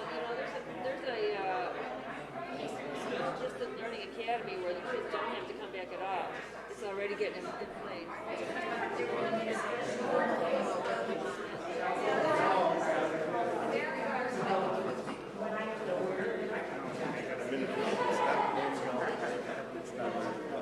Did you get my text? I got it. Did you see how I responded? No, I didn't read it. Oh, I must have you sent me another one. Why'd you do that?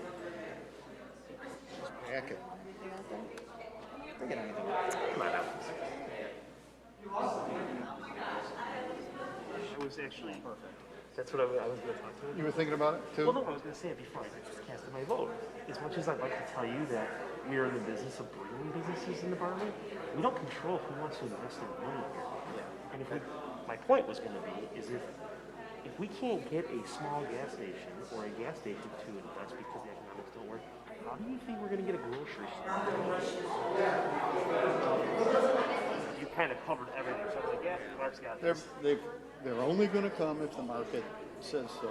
In the constraints of our zoning ordinance. You know how much gas we're going to get for the the eastbound traffic on Brewster Road coming from Elgin?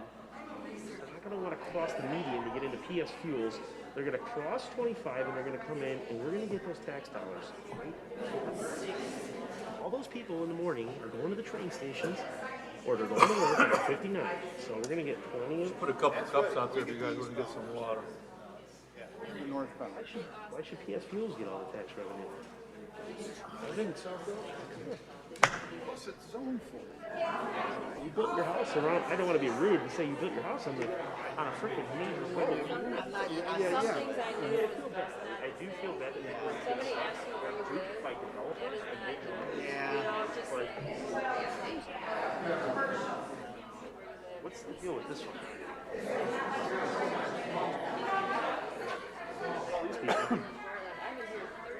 Well, I ride my bike past your house every night. do ya? Yeah. We got 2 more. You got the gear on? No, me and my brother go out for bike riding some weekends. So we go to Cherry on Top. My mom lives by the Amherst in Wilcox. Yeah. She's on Wilcox. Yes. So we'll ride over there for dinner. My wife, They're gonna she'll go to want Brewster. There's going to be a bunch of lawyers. Shout next to you. One day you were outside and you were talking to your neighbors and you were pulling weeds. I honked my horn as I went by. This is our last item, right? This is our last item, right? First one was You think, talk about houses vibrating. Only had 3 thefts. First one with the It stirs itself. Yeah, thank you. Oh, yeah, that's right, behind Valerie's. Oh, boy. No, we just. About that. Here, discussions, Did it? You made the move, finally. Saw that. Whoa, you got even more. I had a buddy that lived over on Chippendale, the nice houses. Yeah, we got a nice Thank you. one. Village code violations. Oh, too bad. Why, thank you. Oh. Thank you very much. Takes a long time to scroll through this exhibit. Gives me a page selector somewhere.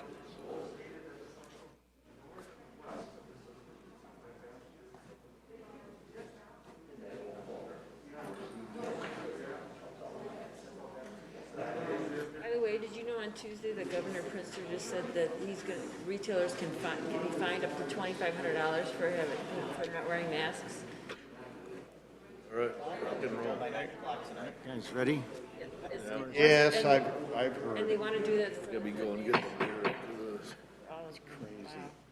Next item on our agenda is 20-04 Eastfield Subdivision, rezoning upon annexation from an ER1 estate residence zoning district to an SR3 suburban residence, preliminary and final plat subdivision, special use permit to allow a retention basin to discharge into a wetland, comprehensive plan amendment to the future land use plan to allow the subject property to change from mixed-use business park to suburban residential. This is going to be a public hearing. If anyone has any questions or comments, we have a witness form back on that shelf where the clock is over there. Could you have that filled out and turn it into the staff, and we'll call your name at the time that it's open for public. And we ask that you keep your questions and comments down to 3 minutes.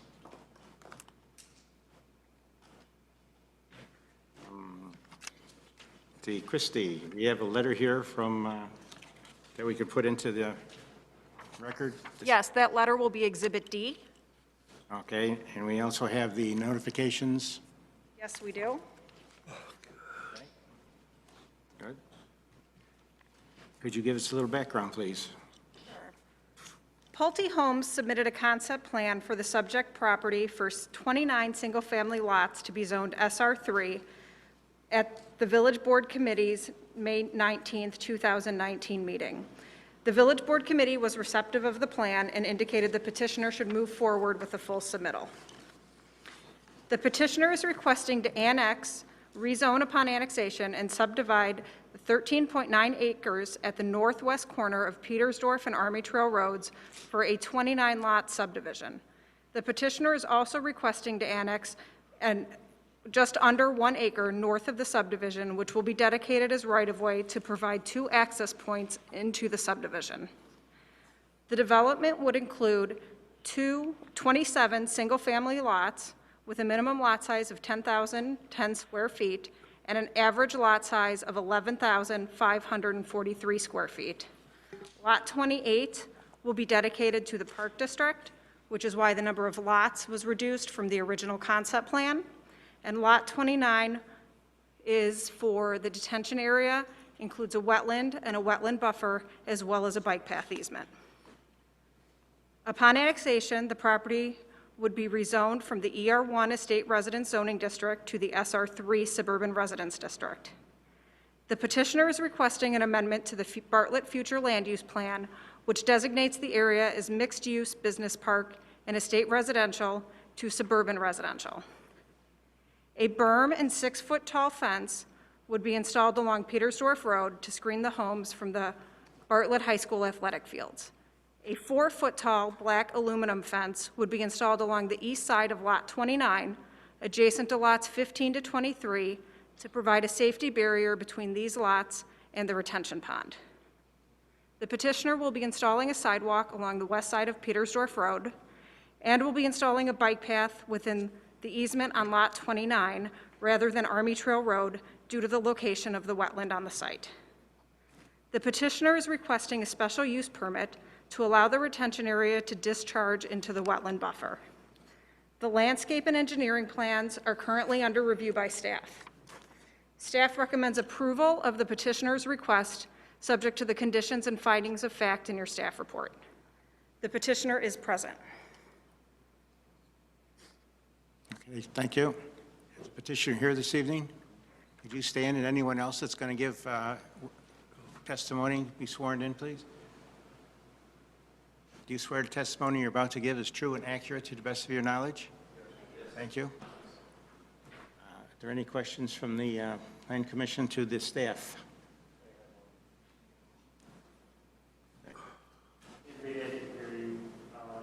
On Petersdorf, is there a fence that goes from lot 28 to lot 10, or just past it from the approach to approach? Where are you asking? Along Petersdorf. Along Petersdorf Road, there will be a fence from lots 1 down to lot 10. What kind of fence is being constructed on that? It's a solid wood fence with metal posts. So it's going to be consistent across all residential lots? Correct. And that is going to be maintained by the homeowners association so that it keeps consistency with the maintenance. 11 doesn't get one. Under that homeowners association, will they be required to maintain it as far as one color for the whole thing, or is it individual lots being painted outside of it? It's all one? Yes. With,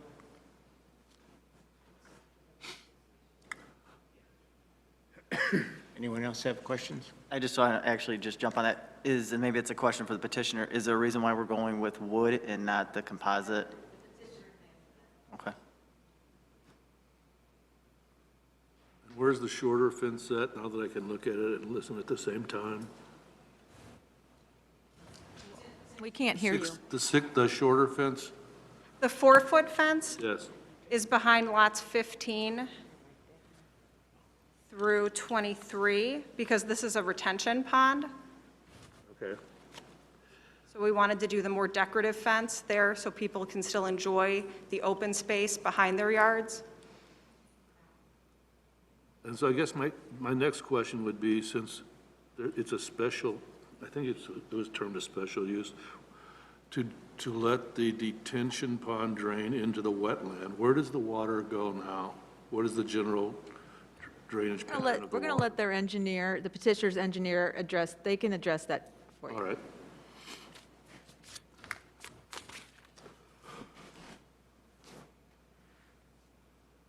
Okay, anyone else? No? Does the petitioner have anything they'd like to add? Could you state your name and address, please? Yes. She might need it. Yeah. Yes, my name is Patty Bernhard. I am the attorney for Pulte Homes. And with me tonight, I have Robert Getz, who is the Vice President of Land Acquisition for Pulte. I have Peter Plushka and Anthony Falkowski, who are with SemCon.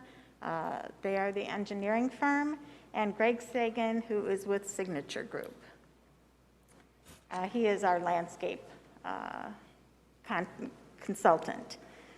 So am I going to just tell you when to change the slides? Is that the way you want me to do it? Okay, I wasn't sure how you want me to handle it. So if you could just change it to the next slide. We're very excited to bring Eastfield Subdivision to the village of Bartlett.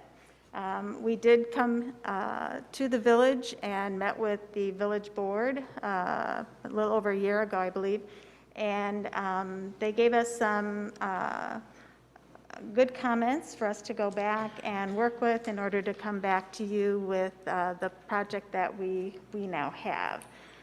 We are, as Christy stated, we have 27 home sites. They're single-family detached.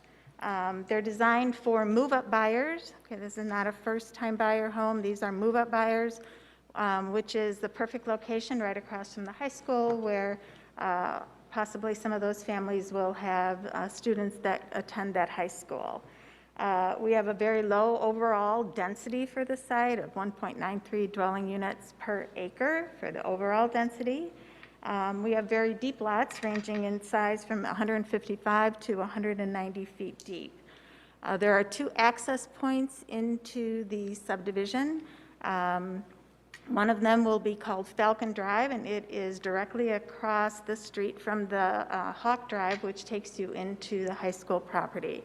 And you can see that on the right-hand side of the screen. And then the other access, the road is called Eastfield Drive, and the other access will also come out onto Petersdorf Road on the south side of the property. We are seeking annexation. Our property is contiguous to the village, so annexation is proper. We are contiguous on that full west side along Petersdorf Road. Also, we're seeking the approval of a preliminary and final plat. Again, it's a 29-lot subdivision, 27 single-family homes, 1 park site, which is 0.063 acres, and 27 single-family lots. The last lot is the detention, the stormwater or the wetland conservancy, and some floodplain that is out on the site. I did mention that there is a park site. It's 0.63 acres. And in addition to the 0.63 acres, we've worked with the Park District, and we will have cash in lieu of $48,750, which will be the rest of the donation to the Park District. We will turn over that park site graded and seeded as is required under the subdivision ordinance.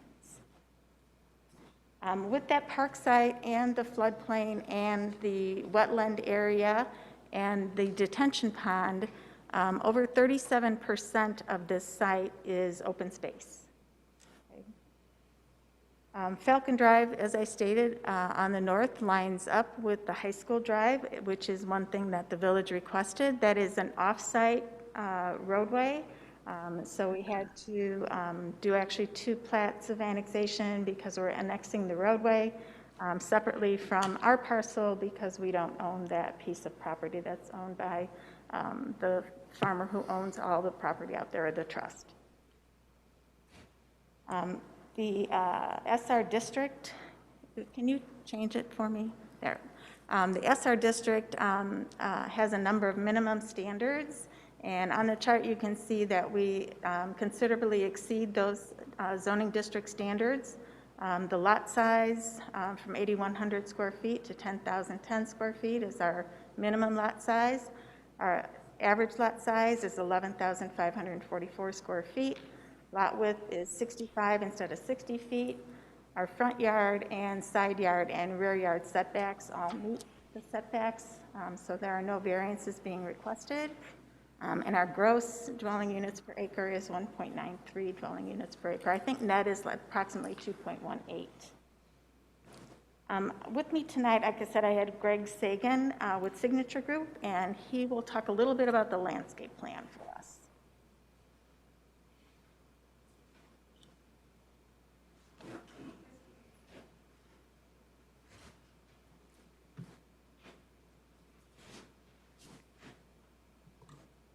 Well, good evening. For the record, again, my name is Greg Sagan. I'm a registered landscape architect and president of Signature Design Group with offices at 132 North Washington Street in Napeville, Illinois.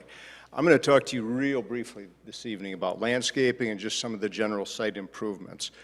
First off, the orientation, as you probably noticed, north is to the right of this exhibit, so it would format better for the screen. North is to the right, so Petersdorf is at the bottom, Army Trail is to your left, so there's no question on orientations. Graphics, the green symbols you see are trees, the smaller, darker green symbols are evergreen trees, and the gold symbols are ornamental trees, and then the smallers would be shrubs. The internally, parkway trees are provided per village ordinance along Eastfield Drive. The park site is going to be improved with turf grass, parkway trees along Falcon and Eastfield Drive for the Park District, and also a row of evergreen trees that was included in the village's staff's last review letter. It's going to be a staggered row of 8-foot evergreens, approximately 15 feet on center, so it'll provide screening year-round from the park site from Petersdorf Road. Our lots 1 through 10 are longer and provide a landscape easement along the backside, has been previously mentioned. That 30-foot easement is going to be slightly bermed, and along that berm we'll have trees, shade trees, ornamental trees, canopy trees scattered throughout that. The 6-foot wood fence is going to be located adjacent to the property line, 5 foot in off the sidewalk for bicycle safety and for snow removal. We chose wood because personally we feel it's just a more natural looking fence compared to a composite or a vinyl products, which lasts maybe a little bit longer, but upon in the landscape we feel they just don't have a natural look that we want to have for this development. So that's why the wood fence was included. Village standard includes a metal post, which gives it the good durability, should last many years for the function. The lots 11 through 14, which front or back out onto Army Trail, have additional landscape screening behind them. You'll see large shade trees, ornamentals, and evergreens to create some further separation and buffering from those lots from Army Trail. Our west property line, as previously mentioned, is our stormwater storage basin. The stormwater basin is going to be a naturalized detention basin. Most of you are familiar with naturalized detention. That's planted, seeded, and plugged with prairie side slopes and wetland vegetation on the bottom. The wetland bottom will be a combination of vegetation and an open water channel to provide the benefits that naturalized basins provide. As you are well aware, naturalized basins reduce runoff, they slow down the velocity of the runoff, they increase infiltration in the soil, they improve water quality by taking out sediments and nutrients that come through the stormwater water column, and to provide valuable wildlife habitat. The wetland detention basin will ensure that water coming through our stormwater system and then leaving into the wetland will be filtered, pre-filtered in the treatment train prior to entering that next system, which will be a continuation of the process. Finally, along the west side, in the northwest corner, is going to be an open grass area. It'll be seeded. And then along the north property line will be a double pipe gate at the terminus of Falcon Drive to prevent access into that common area of the farms beyond until a later point in time when that might be utilized. But in the meantime, there will be the double gate to control that. And then finally, as was mentioned previously, there is a fence along the back end of lots 15 through 23 to provide security from those lots to the wetland area, as well as limiting encroachment that might happen into that natural area. So with that, I'm going to conclude my presentation, but I'd be happy to answer any questions that you might have. I have a question. The seated area? Yes. What's the concept behind that? You know, are those prairie grasses, or is it just naturalized plantings, or what is it? The seeded area in the northwest corner is just going to be a low-maintenance turf that can either be mowed for passive play or it can be left growed as a low meadow. That is not a native plantings up in the northwest corner. The balance of the basin, the southern two-thirds of that western border, is prairie plantings, native plantings. What's the construction of the channel in the bottom of the detention basin? What's the You construction? mentioned the channel, and I think it shows on the plan. There's Yes. a narrow band around the bottom of the pond. Yes, the basin, the open water basin within the wetland is to provide different habitat and provide for different environments for emergent, erect emergent, shallow emergent, and erect emergent plantings. So it's going to be a deeper pool of water within the wetland. The wetland itself will be a mud flat, basically zero grade, and then you'll drop down to a 3-foot, 4-foot area that'll have open water, that open water channel. I see. I see. Okay. Thank you.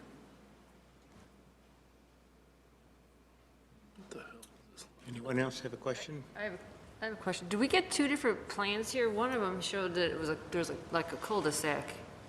That was the concept plan Oh, that went before the board. Things changed between concept plan, the Park District wanted a site. I gotcha. Thank you.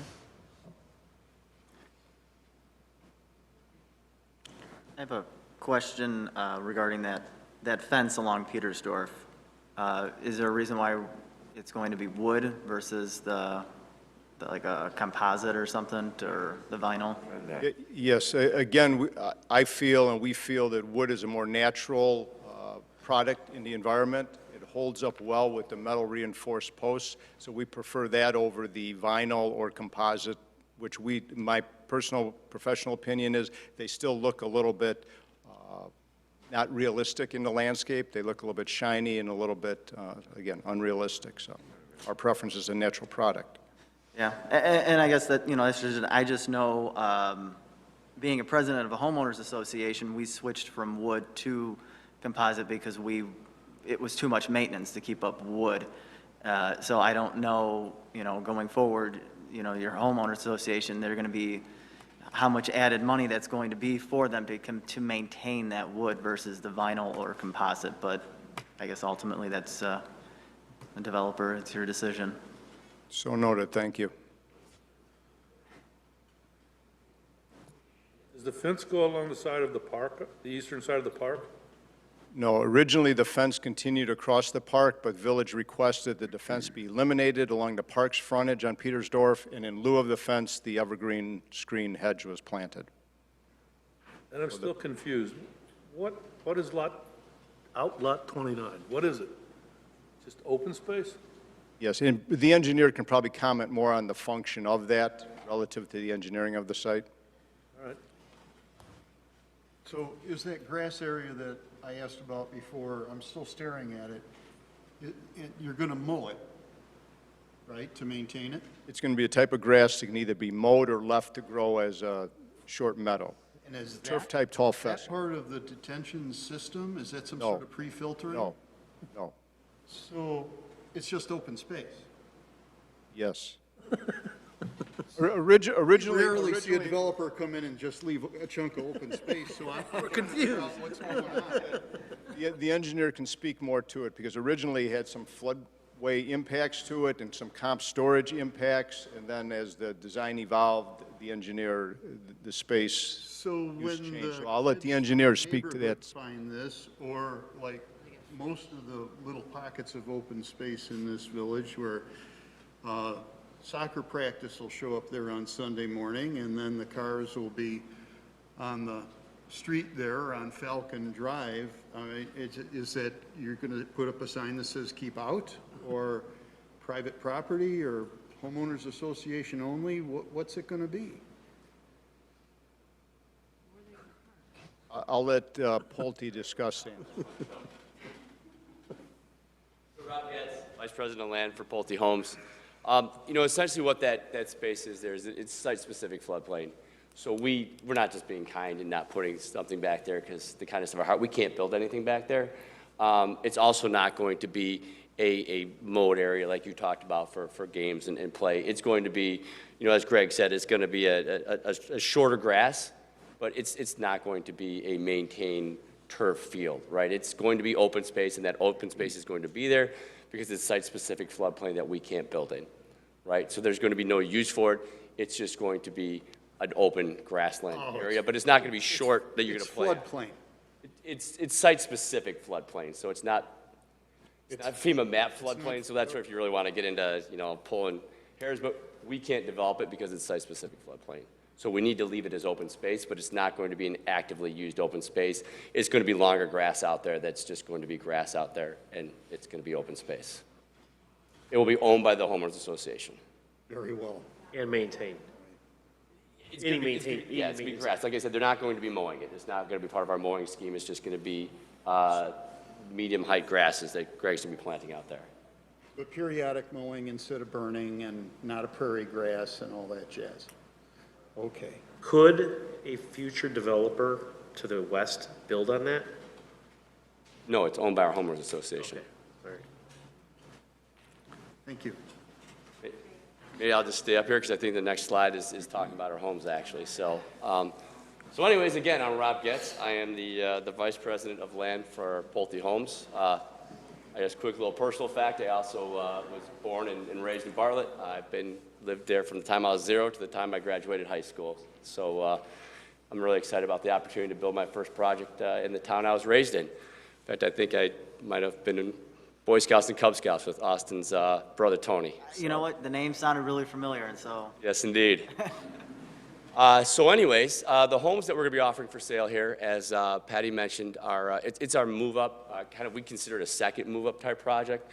Right, it's, you know, we look at stuff from 2,600 square feet to the Willwood with all the options would be up to 3,800 square feet. So it's a larger home. If you look at the square footage ranges on the homes, the number on the left would be the base offering of that home. The number on the right would be the size it would grow to if you take the great room extensions, if you take the sunrooms. We've got, you know, game room add-ons on the second floor that you could add on. So there's a lot of options that there changes the square footage numbers that you see there in front of you. All the homes will be standard 4-bedroom. You can see there with the different options, they could grow to 5 bedrooms, and the Westchester and the Willwood could potentially be 6 bedrooms if you chose to take a first floor flex space and turn that into a 6th bedroom on the first floor, which we find sometimes is very popular with buyers if they know that they're going to have elder members of their family coming back or maybe staying with them for longer periods of time. The garages on these, you'll see that we all, there would be standard 2-car, but there are 3-car options for all the homes. So if the buyer wants to have a 3-car garage, we have the ability to put 3-car garages on all our homes, which is a very nice, again, for that, you know, second, third move-up buyer who's probably going to have kids in high school. They'll be looking to put a 3rd car somewhere in their home. A key that I want to mention at the last thing there is that the elevations, you can see for each of these homes, for the Greenfield, we have 4 elevations. For all the other homes, we have 5 elevations. The only reason we have less for the Greenfield is we know that as the smallest home in our lineup, we don't get as many people choosing that one. So we didn't really feel like we need to put 5 elevations out there. But you can see we've got 4 homes, basically 5 elevations on each. You know, if you do the math there, so it's, you know, 5 times 5 is 25. We've got 25 different elevations for 27 lots, right? So the idea there is to make sure that we have a lot of variability and really pull back on the monotony of the homes in the subdivision. So, you know, and here is an example. So for each of the homes, I mentioned that we have 5 different elevations for the homes, and I want to show just one. We're not going to go through every single one of them. I believe you have them all in your packet. But some of the things I want to point out is, one, the different architectural styles. You can see, like in the lower right, it's much more of a craftsman style. In the upper left, it's a much more traditional style. So we have a variation of styles. We have a variation of roof shaping and sizing, which really makes the house look different. If you look at the lower right and the upper right-hand corner, right, you've got a hip roof on those. If you look at the upper left-hand corner, you've got your more traditional gable roof, right? So different roof massings give a much different look to the homes as you go throughout the subdivision. It's hard to see here. Well, I guess another thing I'd like to point out is you can see with the Riverton here, actually all 5 of our Riverton models do have a usable front porch on the front.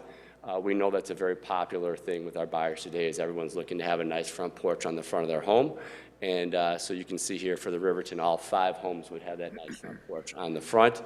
From a material standpoint, you could also see that we look for a variety of materials. Some of our homes are brick-based. Some of our homes, as you can see, the 2 on the right are stone-based. It's a little harder to see from here, but you can see there's different varieties of the type of sidings that we have on the house as well. If you look at the lower right-hand corner, you can see we're using a lot of vertical siding in the gables, right, to give it a different look versus just having all the horizontal siding out there. If you look at that middle Riverton right there, you can see in the top peak gable there, it's shake siding. So it's, you know, like the shaker look where it's, you know, small flaps, fish scales, you might want to call it, in the middle there, again, to give it a different look. You can see we have different stylings on the garages. Some will have windows, some will not have windows, some will have more of a barn styling on them, like that upper left-hand corner. Again, to give a nice amount of variation and detail to the homes. You could also see that we've looked at the gables and the peaks in the lower right-hand corner. You can see we've got the 5 ponds in the gable to stay true to the craftsman look and also give that little bit of detail there. In the upper right corner, again, we've got you know, architectural elements in those gables, again, to make the houses really stand out and pop in the subdivision. One more slide. You know, what I want to talk about the interiors. Certainly Pulte, you know, we put a lot of effort into the interior of our homes because that's where folks live. What I'd like to point out is in the upper right hand, something that's very popular with our move-up buyer would be the volume spaces, right, the volume family room that we have in this lineup, because again, it's going towards a second move-up type buyer. If you look in the lower one, you can see in the back left corner, the sunroom is back there. We talked about the sunrooms. You can see in the upper left and the lower right the fireplace options that we do offer to our buyers. We have an immense selection of home technology, which, you know, really today is evolving very quickly, and it's one of the reasons we see that people are actually buying new homes is because of the technology we could put in. We have Wi-Fi hubs built into the house. We have connectivity built in the house. We offer packages with everything that you've heard of in the news, right? The Nest on the front door, the lights, the garage door, all the sensors. So there's a whole bunch of upgrades that they can take in that home technology package. It's obviously very important to our buyers.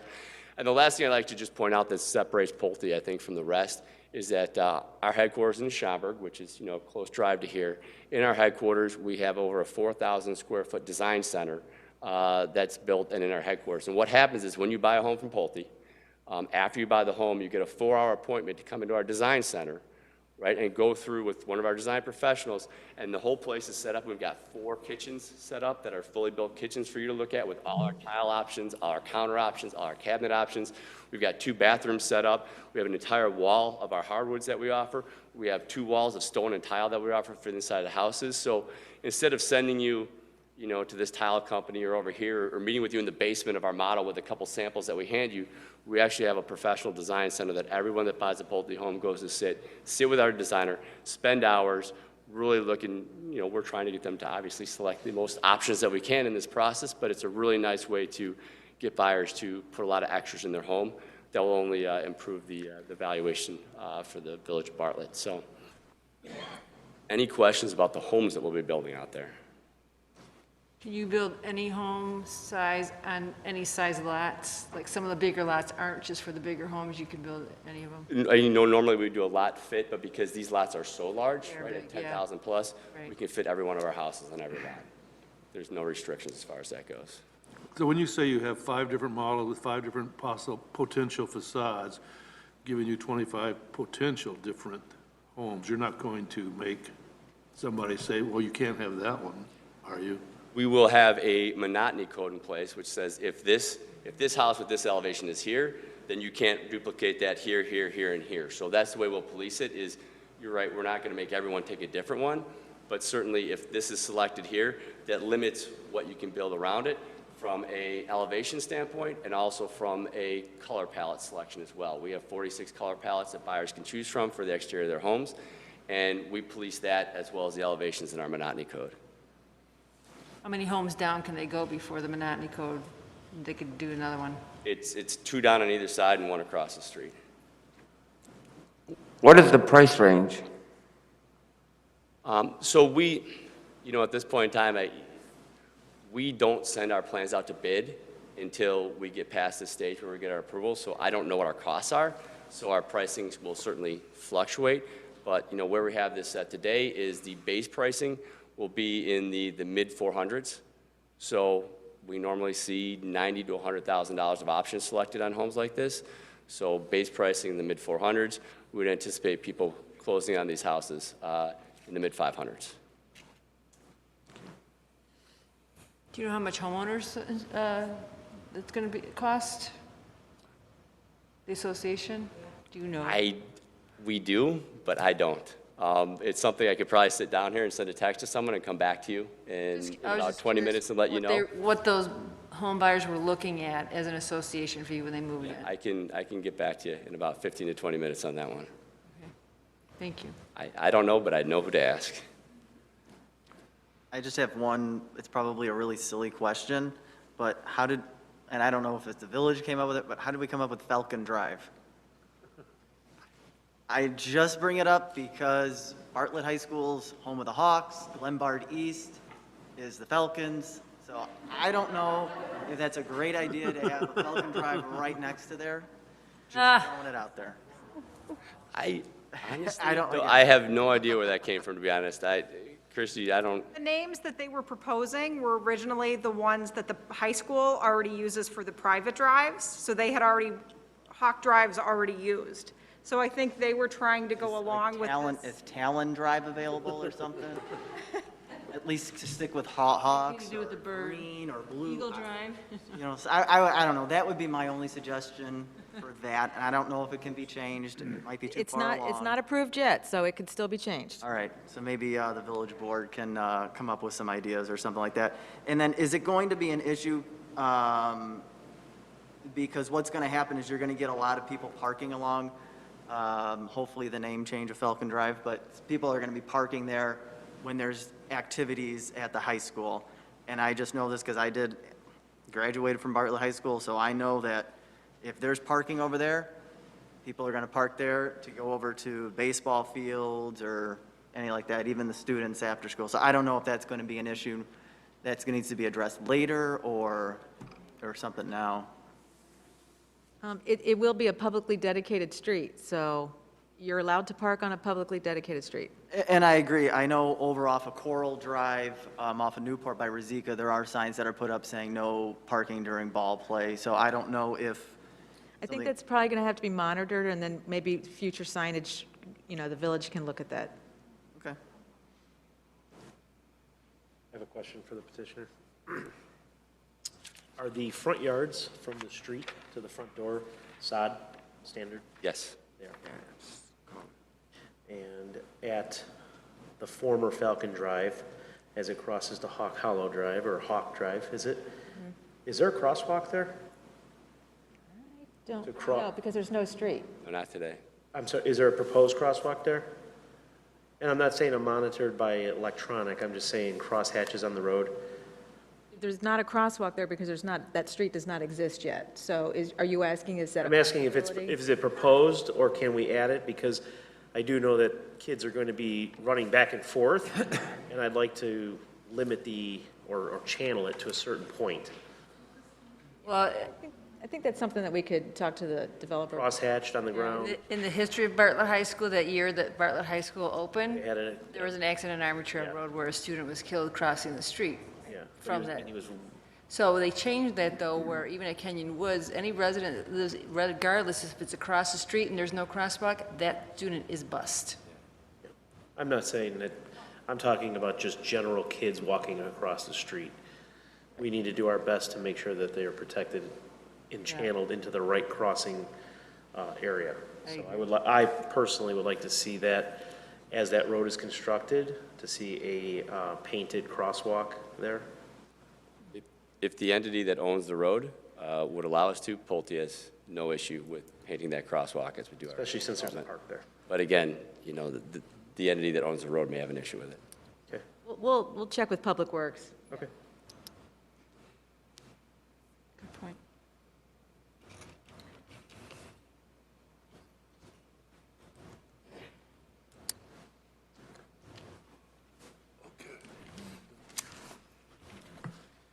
Okay, we know that the village received a letter from Janet Johnson at Schiff Hardin, and that James Murphy is here today from Schiff Hardin as well.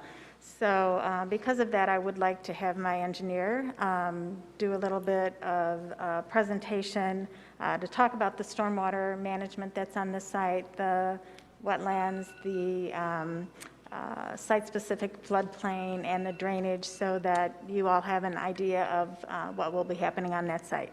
My engineer is with SEMCON. His name is Anthony Falkowski.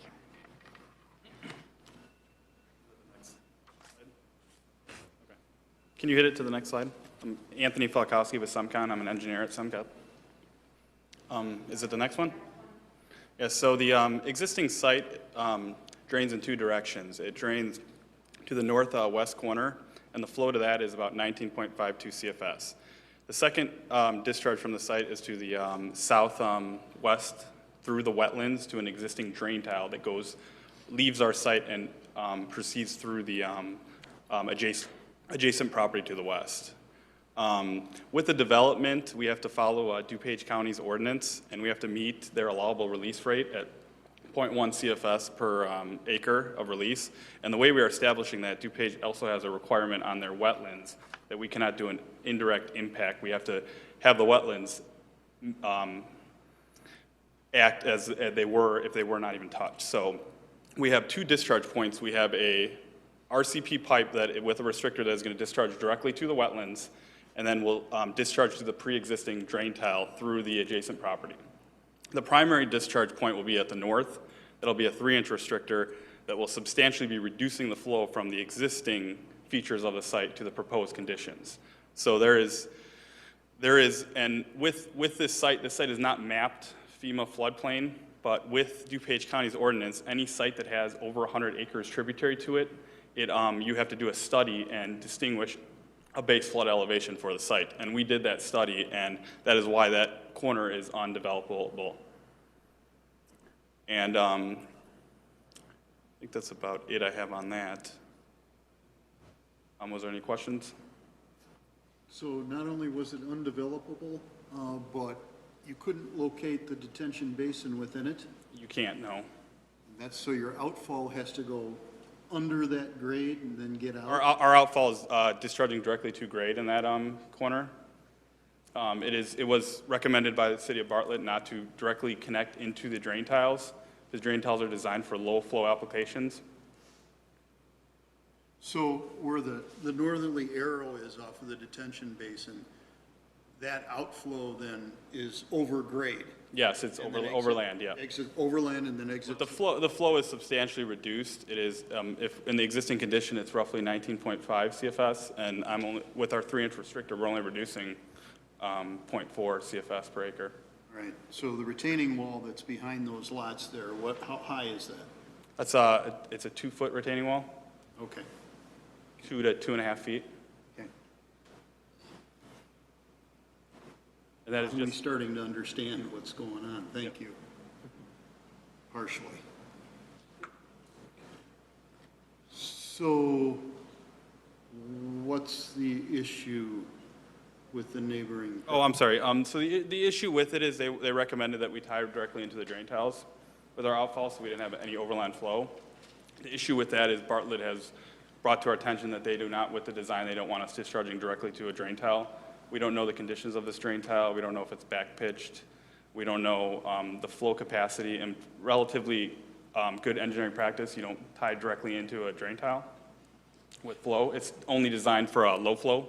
So the response from the design team here with regard to the Schiff-Harden letter that says we're going to do damage to our property and create wetlands that weren't there before and make it undevelopable in the future, how do we respond to that?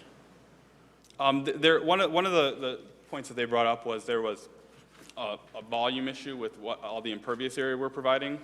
With the way our stormwater management facility is designed, the actual volume increase, we're only reducing with a 3-inch restrictor. We're substantially reducing the flow, and that actual extra volume is getting distributed, and it's going to draw down a lot slower when we're releasing out of that pond. I mean, we got this letter, and apparently it was created at the last minute. They say so themselves. They didn't have an engineer on board. So we're able to, with confidence, say our engineering not only complies with DuPage County. We're following Bartlett's requirements for design, and we have our hands tied with DuPage County. We're following their requirements on release rate and the wetland. So you're doing what you have to do? Yes, per ordinance requirements. And will it satisfy this? We're working with them on alternative options of our outlet, possibly distribute the flow over a level spreader so that they don't see that flow directly over land. So we're in the process of working through that. Thank you.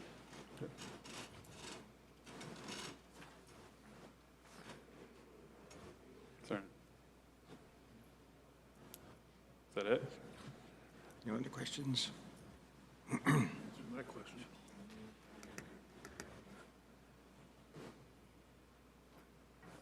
We did actually have a call today with the firm Schiff-Harden with James Murphy and also with his consultants, and I know he's going to talk today, but we are committed to working with them so that we can hopefully address any issues that they have. But as Anthony stated, we are complying with DuPage County Obviously, our engineering will not be approved if it doesn't comply with the county, also with the village, and obviously state law. So, but again, we have ideas we drew out today.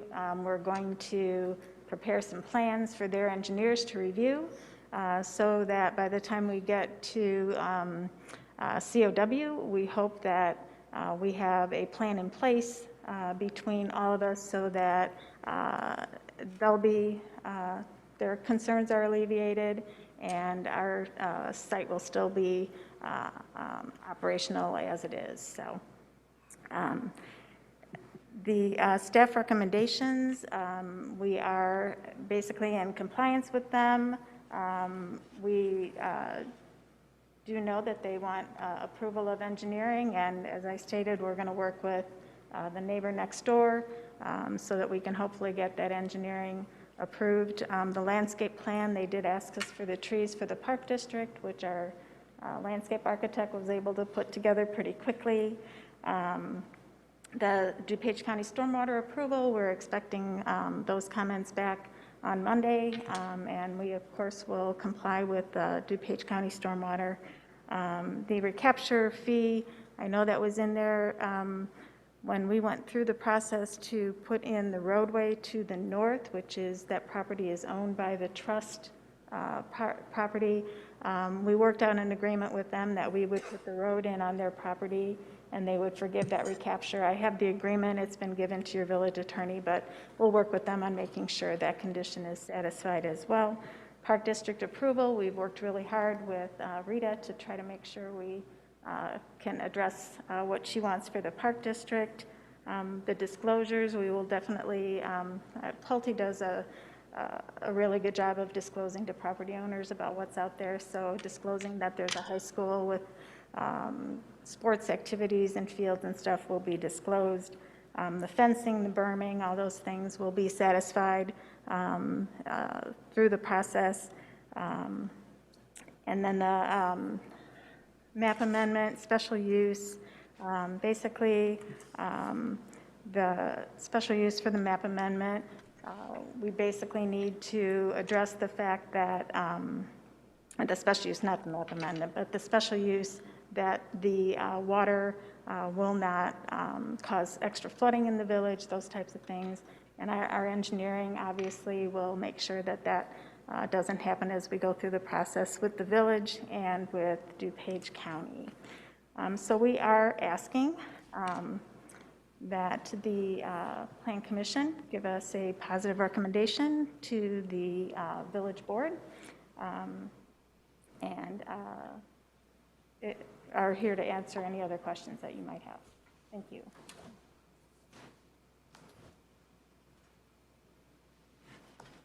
Okay, anybody have any questions? No. I do have a question for staff real quick. I just noted on one of the drawings, there was the street lights. Is that something the village Public Works takes care of, or is that on and maintained by the association? Street lights are maintained by the village. Okay.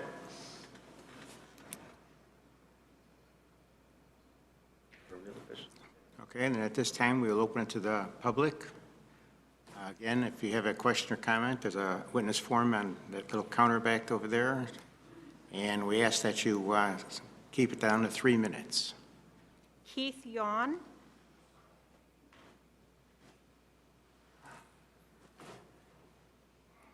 Good evening. I was hoping to go second. That's okay. My name is Keith Yawn. I live at 29W515 Orchard Road, Martingale Woods, unincorporated Bartlett, Rapid Stick Road. So it's a cul-de-sac. I would have the unfortunate event of looking at property 27, I believe. I can certainly appreciate what Pulte is trying to do here this evening. It's a beautiful property. It's a beautiful land. It's still farmed. Right now, to the north, east, south, and west of me, it's all rural, right? So the residents in that area bought for a specific reason, for the rural look and the rural feel, not to be looking like what happened over on West Bartlett Road in the meeting here prior. It's inevitable that this property would be built on event at some point. Someone's going to sell it, someone's going to buy it, someone's going to build something on it. What we're asking here tonight is that we reconsider the SR3 and read back at the ER1. These properties should be an acre plus, if not 2 or 3, just like they are in West Chicago on the other side of Army Trail Road. I want the committee to re-look at that. This will stick out like a sore thumb, and it'll be right in the middle of all of us. That's really unfortunate. The other thing it's going to be really concerning, I'm guessing this is phase 1 of probably 3 or 4, as that BAPS property and the other 60 acres looks to get developed. If you're looking to dump all that traffic on Petersdorf, which is already a cluster from the high school traffic, I don't know if anybody, you guys spent any time looking at that traffic flow on Schick and Petersdorf in the morning and afternoons, but it's a mess. It's a mess. And I think years ago there's already been a kid killed there crossing over Schick Road trying to get home.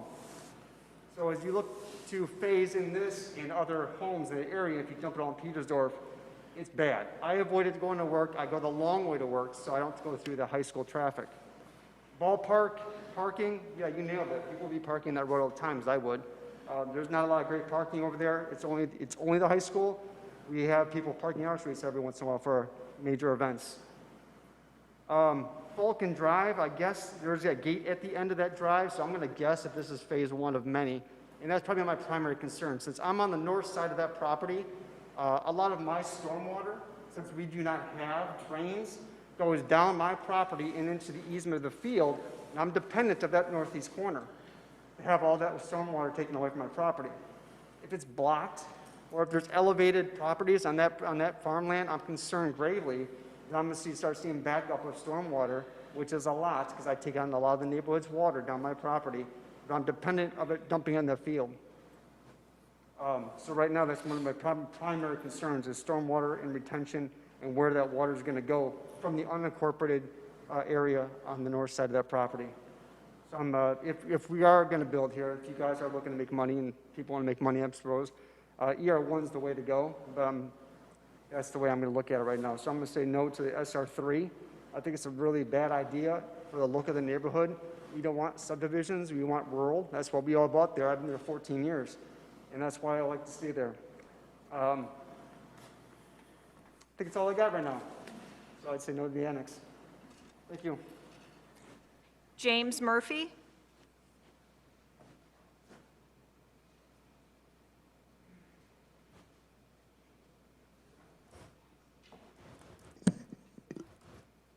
Good evening, members of the commission. As Patty indicated, we had a call today regarding the detention in the engine. Oh, I'm sorry. My name is Jim Murphy. I am with Schiff Harden, and I represent the property to the north and the west of the proposed development. Janet Johnson submitted the letter that you have in front of you. If it's not been done so already, I'd like to enter it into the record. Okay. The letter outlines my client's concerns. I will not go through the entire letter, but I'd like to summarize the concerns and the requests my client is making. First and foremost, they're concerned that the drainage and detention plan will actually increase the volume of water that is drained onto their property and would possibly cause exacerbation of existing wetlands and create new ones. There could also be other negative effects that would impact the property in a negative manner, as outlined in the letter. On the call today with Patty and the engineers to address my client's concerns, they indicated that they're willing to work with us to try and address the concerns prior to the final engineering plans being due. We appreciate that. They actually proposed one alternative today that we're willing to explore once we can get my client's engineers involved to look at the plans and understand what's going on and give us their opinion on what's going to happen to the property.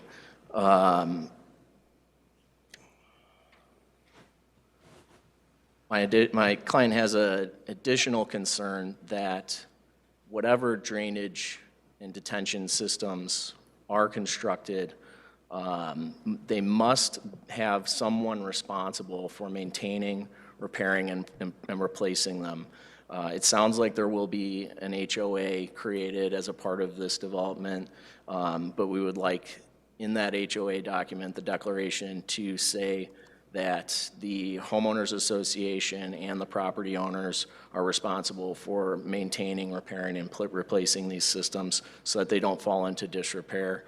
I believe if I read it correctly, there's also on the plat something that states that the village can step in and do it for the homeowners association and property owners. That is a great idea, and we support that.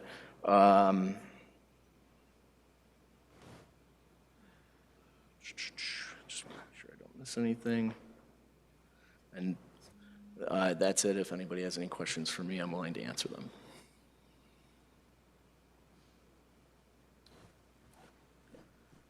Thank you for your time.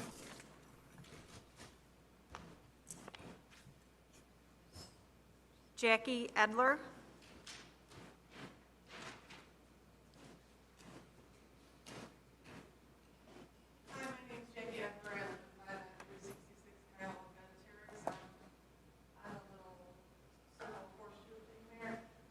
My main concern is what everybody else is, the safety of our children. I've been in Bartlett for 20 years, I've lived there the whole time. You can see where the high school is, and Petersburg Road, as Keith had mentioned, traffic is crazy in the morning. Like, you're literally, this car turns, that car turns, this car turns, that car turns. Everybody go to high school, people avoid it like the flag in the morning. If you don't, you're stuck there for 20 minutes. My husband goes down Chick Road to drop off or to go to work, and he literally has to, he goes to work because he can never get past just where, like, you can't see shit, but, you know, down where the other kids are coming in. The traffic flow is awful where you see Falcon, going right into the school there would be horrendous. Those kids are gonna be, you're talking teenagers driving. They're gonna be flying across there trying to get in. Now, these guys are going this way, these guys are going this way. They're going to try and go straight across. People are going to get hurt. I don't have any problem with a subdivision going in there, but it's zoned for 2 acres, and how do you shove 27 homes in that little lot? It's like impossible. All our houses over here, I have probably one of the bigger lots. I own 2 acres. People behind me own 2 acres. Everybody across the street owns at least 2 to 10 acres. And then you're going to put these little slop homes, you know, he showed you all those pictures, but that doesn't mean that's what's going on there. You guys are all parents, you know, for your children's safety, would you want to buy a house there and try to get out of the lot, and then they're trying to say that they're growing a piece of property up there and the grass is only going to get this tall? Have you guys ever seen your grass when you don't cut it? Like 3 weeks it's that tall. It's going to be weeds and trees growing in there, and it's going to block the view of these kids trying to turn out 25, 4 to 5 bedroom homes. You're going to have 100 kids eventually coming out onto there, and it's only going to get worse because that's the start. And behind there, that's 80 acres. You're going to have like 200 homes in there before this is all said and done. So, like I said, I don't mind homes. I love homes. There's really no trees or anything there right now. It's cool. Yeah. I'm for the homes. Keep it at ER1. Even if it's 1 acre homes, it's better than these slop houses they're going to throw in there. And who can afford a $500,000 house with assessment fees, association fees, or whatever they want to call them? To the request street from the high school. And I don't know if you guys have been here, but when that band plays, it's so loud. I hear it all the way in my house. That's all I gotta say. You know, just consider everything, the safety of everyone involved. I don't know why they're not coming out on Army Trail instead of on Petersburg. And there's no stoplight there. It's a stop sign. At the end of the street, there's a stoplight there. And like I said, somebody's never been killed. Somebody's been killed at the other end. My son has been clipped by a truck, and my daughter has almost been run over because the bus went across in the crosswalk, and the girl literally was freaking out. So that's on the report. You guys can look it up. But please consider everything before you let this go through. Let it go through with less homes. That's all I got. Thank you for listening. And I respect everybody. Sandra Dyer.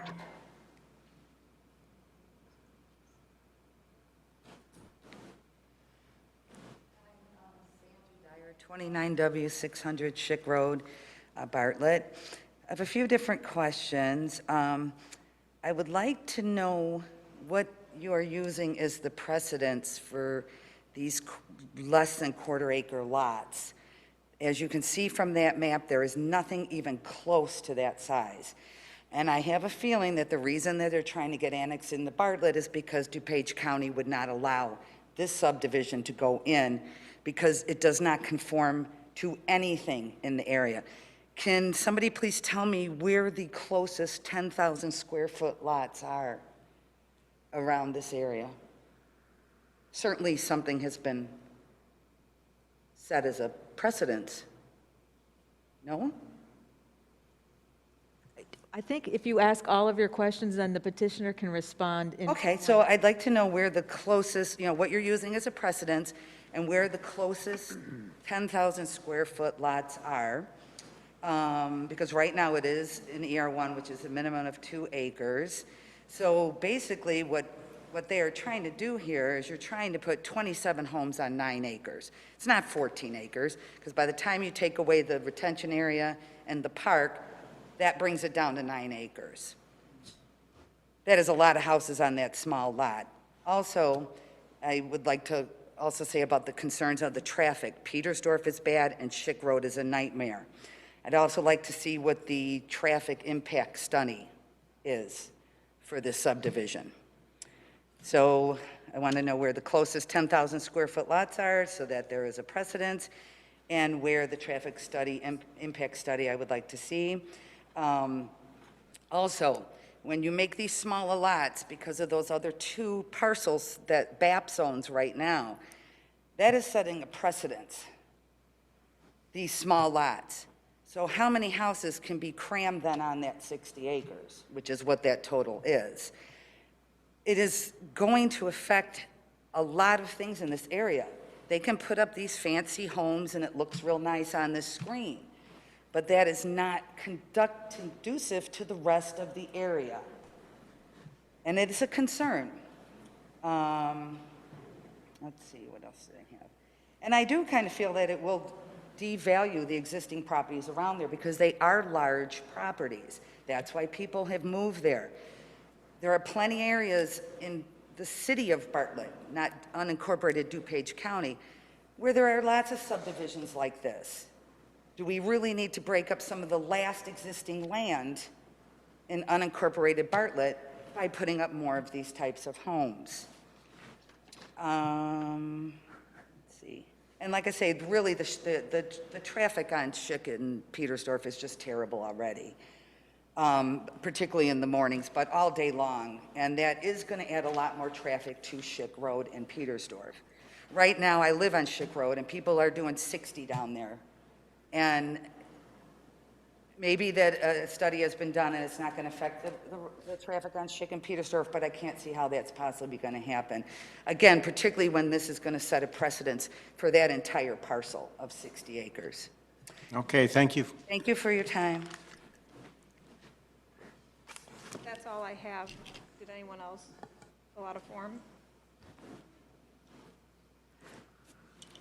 To answer the resident's question, to the best of my recollection, the nearest 10,000 square foot lots are going to probably be across 59 off of this map, west of 59 in Woodland Hills, or to the east on Schick Road. What's the name of the subdivision, Christy? Yeah, on Gerber, on Jacaranda. Yes. And Yes. also north on Melody Lane on the north Yes, side so of. those would be the On the nearest. north side of Schick, right there. Right in there. So those are the 2 that would be closest. Yep. Yes. Actually, some are smaller. More smaller. And how far away is it actually? You could sign Less than a mile. Close, but less than a mile. No, it's a mile and a half between Bartlett High School and Fairfax, so it's less than a mile east on Schick on the north It's a side. half a mile to Woodland Hills. Oh, I run that every day, and it's more than that. It's a mile and a half from Bartlett to Fairfax. I know that because I had 4 kids go through that high school. That's a very long way. So I think the petitioner can then address some of the other questions that were asked. Okay.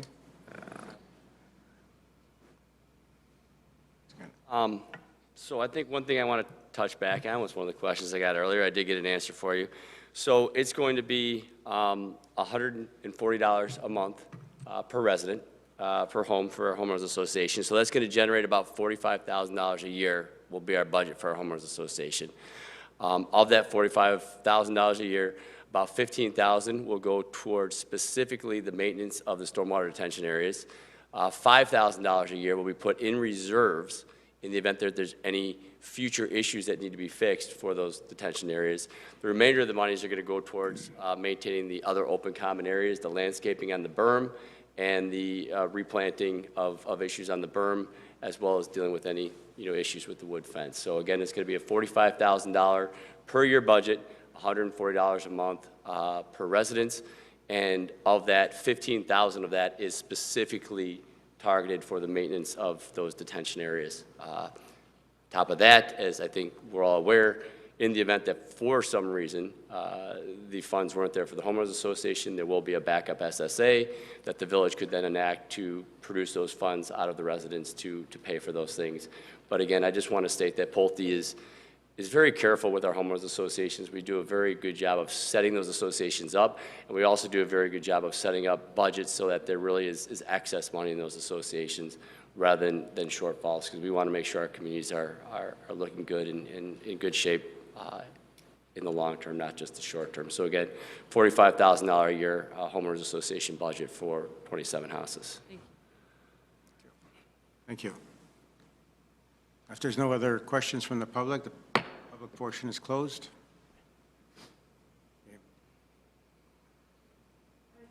Try to hit on a few of the points. The rural look of the land, those homes are obviously in unincorporated DuPage County. We are looking to come into the village of Bartlett, and we're specifically looking to come into the village of Bartlett, not to stay in the county, mostly for water and sewer. Obviously, we want to make sure that we have city facilities for the residents of our subdivision. In terms of traffic, we did not do a traffic study. We had talked to staff when we came in because it's such a small subdivision with only 27 lots. We did not do a traffic study. We do anticipate, hopefully, residents here having kids in the high school, so hopefully there won't be an addition to the traffic with the high school going in and out from here. We, as Rob mentioned, we will work with you on doing a crosswalk across Petersdorf Road at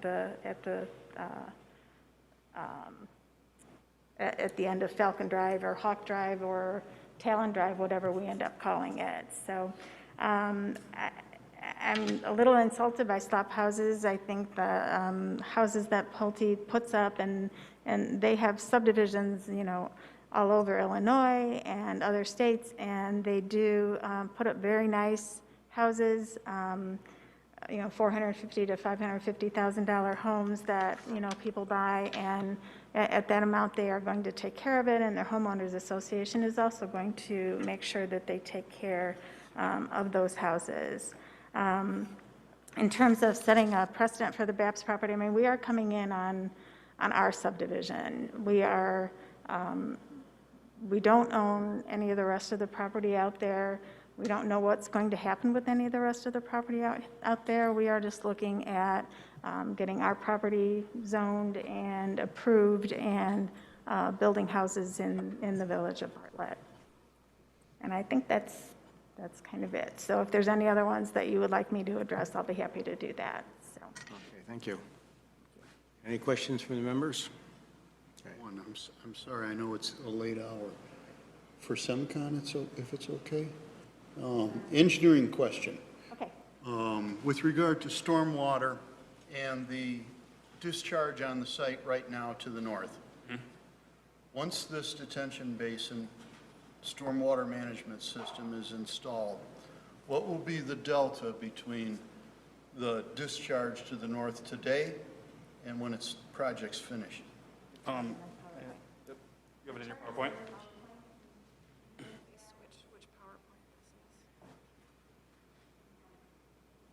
try to answer the first question that was you.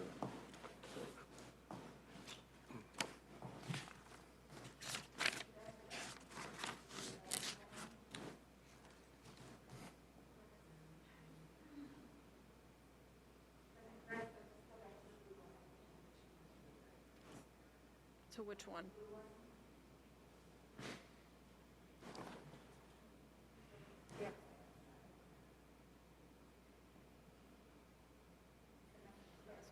Okay. Yeah, so as DuPage requirement is to do a critical duration for the 100-year and 2-year events, so we have done that analysis between the 1 hour and 24-hour. So from the table, you can see that the peak discharge, the critical event is the 1 hour, which is 21.2 CFS is releasing. It is a combination of the north and south. The south discharge is roughly a 1 CFS because we're mimicking or following the indirect impact of the wetlands.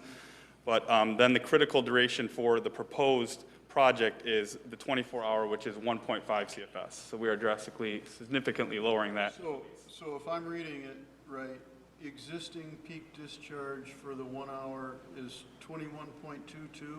Yeah. And then once you're done building, it's 1.24? In the 1 hour. Well, keep going across and it's... Yes, keep going across. What is happening is the site... when the upper number is still significantly less than the lower less number. than the existing condition. Thank you. Yep.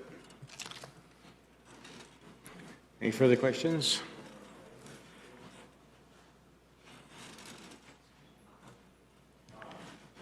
No?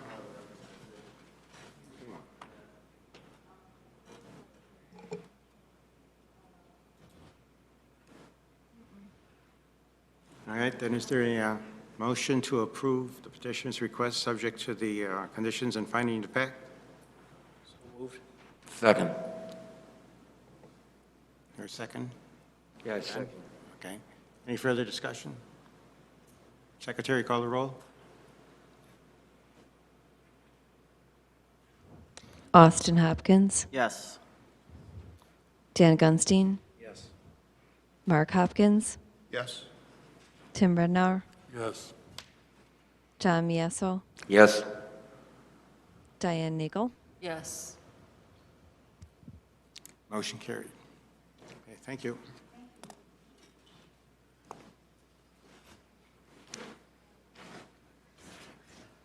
Next one.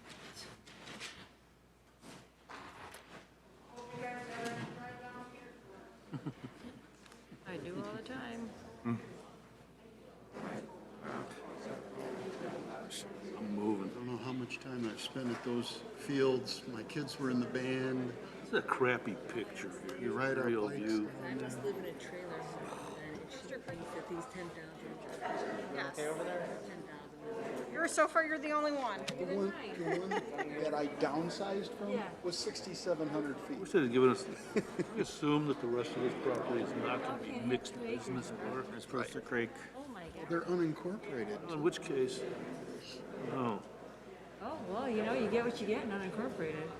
get enough early stuff. They're not even part of our park district, right? They have to pay extra. Are they on? I don't know how the Look at my picture now. boundaries work. I think they're considered out of district then. They're not incorporated, so they don't pay into the village then all that.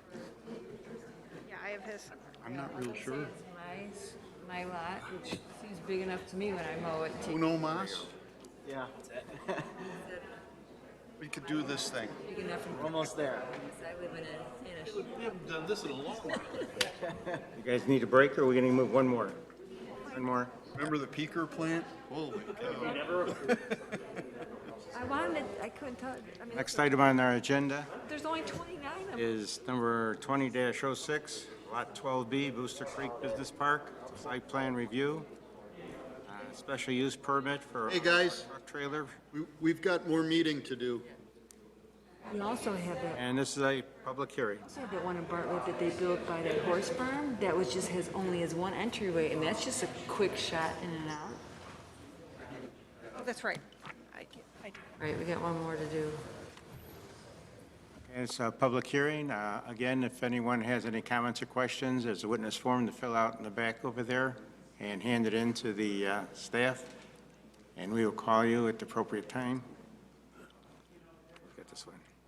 Christie, you have the notification. Yes, I do. Okay. Would you give us some background, please? The petitioner is requesting site plan review for a proposed 25,000 square foot warehouse building with a 4,000 square foot office area on 5.8 acres on the east side of Humbrock Circle. The proposed building will be painted gray with red accents and constructed with precast concrete wall panels. The site plan depicts passenger vehicles parking along the north and west sides of the building. There are 2 drive-in doors and 9 exterior loading docks are shown on the south side of the building. 2 curb cuts are proposed along Humbrock. Trucks would enter the site through the southern curb cut and then exit from the northern curb cut after utilizing the on-site scale. Passenger vehicles will only be utilizing the northern curb cut. The site plan identifies 44 parking spaces, which exceeds the zoning ordinance requirement. The petitioner is requesting a special use permit to allow the outdoor storage of trailers on the site. There are 51 trailer parking stalls on the southern portion of the property. The village board will be reviewing the petitioner's request to eliminate the requirement of installing a berm within the 50-foot wide landscape buffer easement. So the petitioner has provided a cross-section exhibit which depicts the existing grade change from the site to the Litchfield Woods subdivision. The proposed site is approximately 28 feet lower than the residential subdivision. A berm within the easement would not be visible to the homes to the east. Staff recommends approval of the petitioner's request subject to the conditions and findings of fact outlined in your staff report. The petitioner is present to answer your questions. Okay, thank you. The petitioner here this evening? And anyone else going to give testimony? Swear the testimony you're about to give is true and accurate to the best of your knowledge? Yes. Thank you. Anyone on the commission have the question for staff? No questions? Okay. The petitioner have anything you'd like to add? Can I have your name and address? Russ Skirto, 1013 Oakland Court in Barrington.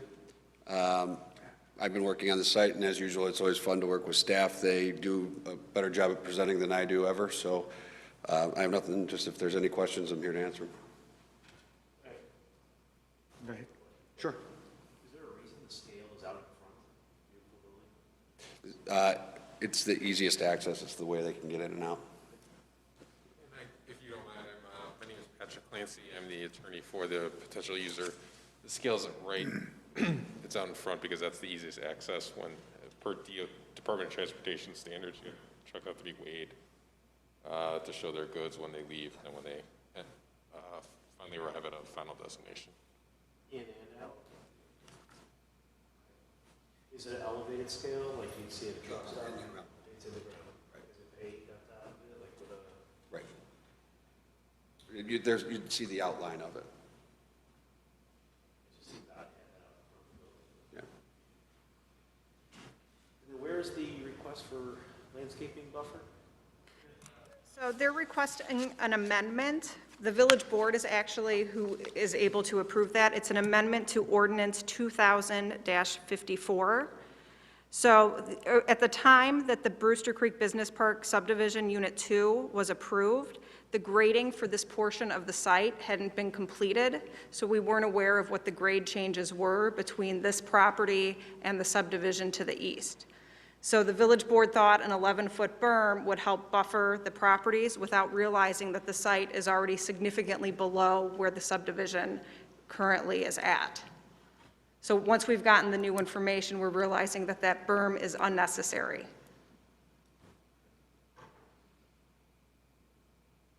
However, makes sense. These section details sure look like they were drawn to make the case that you can't see the RTU on the roof from the, if you were standing on the property line. So what's our precedent out there in the business park with regard to rooftop unit screening? They're required to be screened in the building code. Okay, and are we skipping that commitment here, or is there a request for variation? No. Okay, all right. I'm looking at the south elevation exhibit. Oh, take a look at the south. It's not showing any screening, it shows rooftop unit. And it's showing it stick above the parapet there, and just under the dashed line of the sight line. So sometimes they use other materials to screen the mechanicals. It's not required to be a parapet wall. I understand that, but it's not shown here. And I think it's a reasonable inference from this diagram that they're making the case that our view can't be seen from it by a sight line. So I wanted to check. I'm sorry, just so I can answer the question. That sight line is showing the profile view just because we're showing it from the view of the road, but it will be screened on all sides. That's all I need to know. Thank you very much. I have a question. My question is regarding activity on that site and noise level. Sure.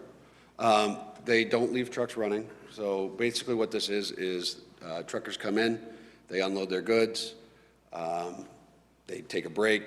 There's a break room there for them. They can take a little rest while they're there. They get back in their truck when their truck gets reloaded with the goods that are going to a different location, and they're off on their way. How many trucks was it a day? It's about 20 trucks a day, no more. They make their money by being on the road, so if they're staying at the property, they're not making any money. Typically, they are just there to switch trailers and potentially switch a driver, get back out. What's the time range of that activity? Sorry? Time of day, though? Anytime? No, normal business hours. They're not there before 7 to 5. 7 to 5. Okay, thanks.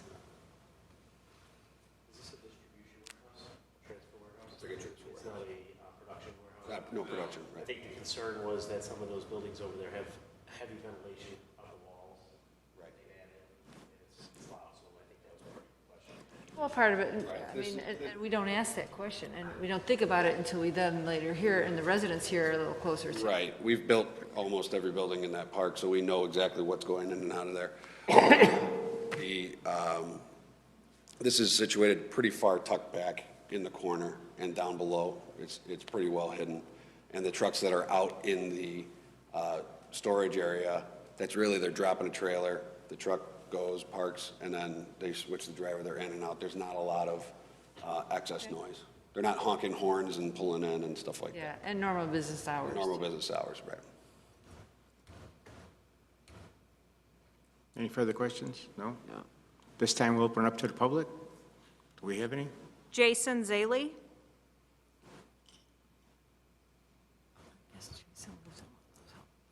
Good evening. Good evening. I am the homeowner that is directly behind this, on Lot 31 in Litchfield Woods. Our exhibits, we can look at all the, nice little aerials. The last one, the distance map, that is taken from my house. The building is directly visible from my house. The elevation that they used, they said it's 28 feet below the grade of my foundation. Well, I don't stand on my foundation. I stand 6 feet above my foundation. My second floor is 16 feet, standing my eye level above that foundation. So I will be able to see this building. Now, right now, the back of my property is very lush because we've had a lot of rain. But during the winter, I can see across Brewster Creek Park, all the way past Munger, most all the buildings. All the lights during the winter, like Christmas lights actually, but a lot of those lights do not point down, they point out, because those are the original buildings. The new buildings, of course, don't do that. This building is going to be visible from my house. Also, pollution, truck fumes, noise. I don't know what the hours, they said normal business hours, but to them, normal business hours could be 6 a.m. to midnight. So, I don't know, that's not in any of this packet here. On this side of Munger, we have Wittenstein, Herman Ultrasonic, Thermo Scientific, Lowell, parapet wall buildings, all in that area. The only high one was the storage. And they've been excellent neighbors. There's not like mice. You can't hear them. There's no movement. I expected a lot of truck traffic on that one. Nothing. I can see that building. So this is not, this has been the theme of this evening, obviously, this is not a compatible use for this site. Absolutely not. The other truck logistics is on the other side of the park over by Greco. Back along the railroad tracks, that's where the storage yard is, the trucks, the warehouse. Fine. All the heavy stuff is on the west side of the park. All the light stuff is on the east side. This is not something that's compatible. As for the berming and not allowing it, it's, one, it's 28 feet high. That is also probably 10 to 12 feet higher than most of the buildings on the east side, especially along the east side of Humbrack Circle. Most of those are probably 16 to 18 feet parapet walls. This is 28. Not compatible at all. So, there's other places in this park. They own the entire parcel here. They could put it up in the corner on Munger. It's up by the power lines, up by the horse farm. There's a huge buffer behind that area of that parcel. Nothing, no homes, nothing. Put it up there. I'm not saying you shouldn't allow it. I'm just saying this is not the parcel to put it on. I'm not the only homeowners that's going to be affected by this. I mean, there is a berm. There are a couple of berms, but there's a gap. That's the reason there's a gap there is because my property is the detention pond or the detention area that drains the northern part of the subdivision. Now, this past heavy rain, the real heavy one, that thing almost overflowed. If you look on, oh, we are on the right map. Right next to the building to the east, right into the southeast corner of the building, or the orange, you see the white area? You see the gullies in that white area? That's what the drainage from my lot, from the detention area, does. I've been back there after a heavy rain, before all the reeds. There's a lot of reeds in there now. You can't even see all the clay. But during the winter, you go in there, and if there's or in the spring, especially when the heavy rains happen, it's a waterfall coming off, right off the cliff of that area.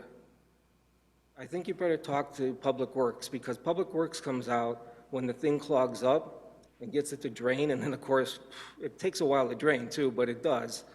And that's where it goes, and that's the result of it right there. What you can see right on the aerial there, that's the result of that drainage area draining across this parcel, and now you're going to block it. Okay, thank you. Thank you. Have a good evening. Anyone else? That was the only. Close the public hearing. 438 feet. Okay. Anyone have any questions or comments? I do. Real quick question. For the site selection, Yes. what was the reason for this particular site selection versus a different site? This is actually the only site that could fit their needs and their budget. The water runoff, has that been a problem that you're seeing as you're building the site? No, we've had no problems in this park with water runoff. Everything is, as soon as we build something, you get a full stormwater detention system that goes to the storm parks. And on another note, this building's 28 feet. The building across the street's 30 feet. Herman Ultrasonics is 28 feet. The buildings all down throughout there are 25 to 28 feet tall. The only ones that are short are the two small condo buildings directly to the south. 38 feet. Any other questions? And we have a motion to approve the petitioner's request, subject to the conditions and findings of fact. So moved. Second. Any further discussion? Secretary, call the roll. Dan Gunstein. Mark Hopkins. Yes? Tim Rednar. Yes. John Mieso. Yes. Diane Nagel. Yes. Austin Hopkins. Yes. Motion carried. Okay, thank you. Thank you. Next item is old business, new business. We'll have a meeting next month, I believe, Silwick, I right? think we'll be here again next month, but hopefully not this late. This is past my bedtime. Me too. Anyone have anything to, comments? No? Motion to adjourn?